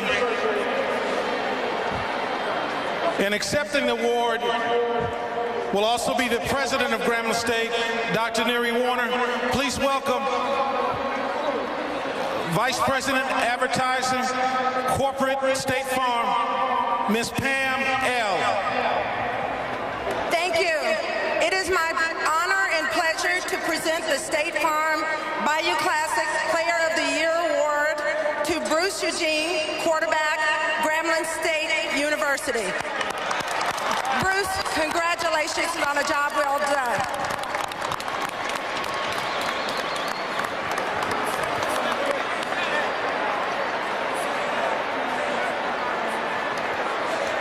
And to present the most valuable player for Southern University, please welcome Vice President, Mid-South Central Zone, State Farm, Mr. Tim McFadden.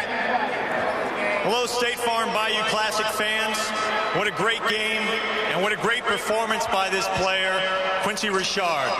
Quincy, on behalf of State Farm Insurance Companies, I want to present you with a trophy for the most outstanding player today. Congratulations.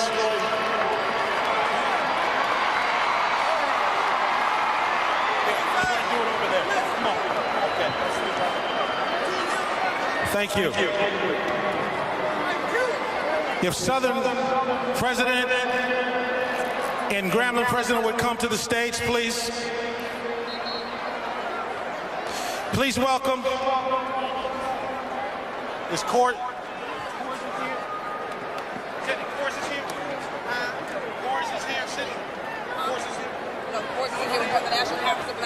Okay. Please welcome to the stage the Deputy trophy Administrator. presentation has taken place for the most outstanding players for each university. Bruce Eugene for Grambling State and Quincy Richard for Southern, the victorious side, 44-41, as we send it down to Charles Davis. Charles? Helen Owens, Grant Quincy, great ball game today. 552 yards, 5 touchdowns. You've won the last 2 Bayou Classics as a starting quarterback. You told us yesterday you had a lot more friends after last year. How many more friends are you going to have after this one? Hopefully a lot. I mean, we're going to enjoy this win and get ready for our next SWAC championship. Obviously, the Bayou Classic means everything for Grambling and Southern graduates, but with everything on the line today, the SWAC West title, what did that mean for you and your teammates in the 2 weeks leading up to this game? It meant a lot. I mean, we have a lot of seniors that I've been around for 5 years, and I want to go out as a champion as we came in. And so we put in all the hard work and came about that and came out with a victory by 3 points. In a moment like this, do you reflect back on last year's ball game when you won it? Walking off the field, you and Coach Richardson told us this is when everything started for this season. You guys are now 11-1, but you put a lot of time into the weight room, the film room, off-season, 7-on-7. It obviously makes it all worthwhile, doesn't it? It helps a lot. I mean, we put in hard work in the off-season and up to the season and during the season, so it's all paying off now. We have a championship to go try to win. Now you can tell the Southern graduates that you've won not only the Bayou Classic, but you have a chance to put a ring on for yourself. You were on the last Southern team to win a championship in the SWAC. You said you gave your ring away to your father because you didn't play that much. How much more will this one mean if you beat Alabama State in 2 weeks? It'll mean a lot to me, but my dad got a ring, so if I win this one, I think I'll size it and give it to my mom so we can both have one. Quincy Richard, what a great job you did today. Fantastic ball game, and we're going to send it up to the booth. Bob Papa, what do we have? Well, Charles, what a spectacular performance by Quincy Richard. And Don, he managed the game very well. He made the one mistake, the interception to Patton, who ran it back, but he played cool under pressure. Yeah, I think that's exactly the key to the ball game, is I think that Southern, led by Quincy Richard, stayed within their game plan. They played within themselves the entire game and played like a team that was on their way to win the Bayou Classic first, then to go to the SWAC championship game. All right, let's send it down to Lewis Johnson with Bruce Eugene. Lewis? All right, thanks so much, Bob. Well, Bruce, the emotion shows on your face how difficult it is to lose. Where do you think this one got away? Early on in the second half, when we were kicking field goals instead of getting touchdowns when we were in the red zone. You know, when the opportunity presented itself, we got field goal. When the opportunity presented itself for Southern, they got touchdowns, and that was the difference in the game. This was the #1 passing offense, yours, versus the #1 passing defense. How difficult was their defense on you all day? It wasn't difficult. As you can see, they never really got to me. You know, I had time to throw the ball. We just, you know, had some drive, a couple of bad throws, but you know, overall, they just sat back and let us make the mistakes. Bruce, talk about the passion that we saw in this game today. So many times it looked as though somebody would run away with it, and there would be a spectacular interception or play that would bring this thing back together. You know, in a rival game like this, you never know what's going to happen. You know, it's all on who has the ball last, who winds up with the momentum at the end. You know, Southern had the momentum because every time we score a touchdown, they'll come back and score one too. So, you know, they at the end of the game, they had the momentum. We didn't. We made a mistake. And Bruce, finally, the fact that you're a junior and you'll be back here one more time, is that sort of like a small Band-Aid to cover this big wound and losing here this year? Nah, you know, we lost this, but going into next year, I won't think anything about this game. I'll think about the first game we have next year, and we're just marching on down the season. All right, it's big of you to stop and talk in a difficult time. Thanks, Bruce. All right, Bob. All right, Lewis. Well, a tough day for Bruce Eugene as he comes up a little bit short in this ball game. You know, talk about Southern's defense, Don, because early in the game they turned up a couple big plays and they let guys get past them, but for the most part they kept things in front, and that's one of the reasons why they were forced to have to kick field goals. You get a look at Anton Smith, the middle linebacker for Grambling State, who got hurt early in this ball game, but Southern's defense kept things in front of them later. Southern's defense did exactly what they had to do, and that's not give up the big play to Bruce Eugene. That's been his trademark. So they kept, as you mentioned, everything in front of him, and Bruce Eugene said they just didn't want to make mistakes. That's what they did. They forced him to read coverages. Back down to Lewis with Doug Williams. All right, thanks so much. And also DJ, Doug Jr. here in the middle of a disappointing moment. Doug, talk about how this thing got away. Well, ain't no doubt about it. It's a disappointing moment. I think we made some big plays, but the problem here was we didn't stop them from making big plays. And they had a tremendous amount of big plays. Richard threw the ball up a couple times, and people's in the right place, and you got to give him credit for knowing where they are. You talked about during the week controlling emotions, keeping the emotions in check so that you didn't make mental mistakes. How do you evaluate your team's job on doing that today? Well, I think both teams controlled emotion. They came out to play. And I think the scoreboards indicate that, they was ready to play. And we all made mistakes, and we all made plays. They made more plays. I just talked to your quarterback a few minutes ago, the man who has broken almost all of your records. So talented, but so much to learn. What can he take out of this game as you look forward to having him back next year? Well, this is a big game for him because there's some opportunity that he missed on, and that's what I was telling him earlier, especially down the stretch, that he went and read a different coverage when he should have been going somewhere else. He just got to learn how to look at the whole field. When he does that, Bruce going to be more than a notion. All right, Doug, thanks so much. Class act and defeat. Let's go back to Charles Davis. Charles? All right, Lewis, thanks a lot. With Alfred Ard, one of the great receivers who played today. And Alfred, you had 2 weeks to get ready for this ball game, but really, you have 365 days out of the year to get ready for this game. What did you guys feel coming into your receivers against their secondary?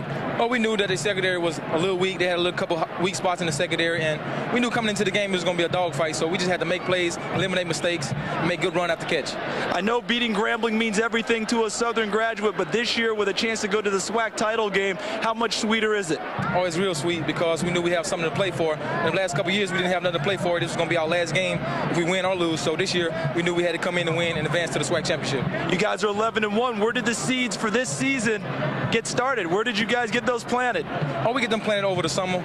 We had Amato return to dominance, and we just worked hard over the summer in the hot heat and just contributed in each and every way that we can. Alfred, congratulations. Good luck in the SWAC championship game against Alabama State in 2 weeks. Guys, it's been a heck of a ball game. Bob, Don, take it away. All right, Alfred Ard had 2 touchdown catches, one of 65 yards and one of 24. In the end, Southern makes the least amount of mistakes, and they had that winning drive pinned back at their own 6, Don, where they moved the ball at least to midfield before they had to get rid of it on the punt. Yeah, and it was, again, an outstanding performance, and credit needs to be given to both teams who put up tremendous numbers. And I think a lot of people watching around the country got a chance to see what the Southwest Athletic Conference and both of these programs and the Bayou Classic are all about. It was an outstanding and well-played ball game for both teams. Well, the motto for Southern University this season was return to dominance. And that's what they have done. They are 11-1. They are the Western Division champions, and they'll play for the SWAC championship in 2 weeks against Alabama State as they win it 44-41. An impressive performance today in the 30th edition of the Bayou Classic. Once again, the final score from New Orleans. Southern 44, Grambling State 41. Coming up tonight on NBC, don't miss Academy Award winner Nicolas Cage in the comedy movie The Family Man tonight at 8 Eastern, 7 Central, right here on NBC. So now for Lewis Johnson, Don McPherson, and Charles Davis, and our entire crew, I'm Bob Papa saying so long from the 30th annual State Farm Bayou Classic.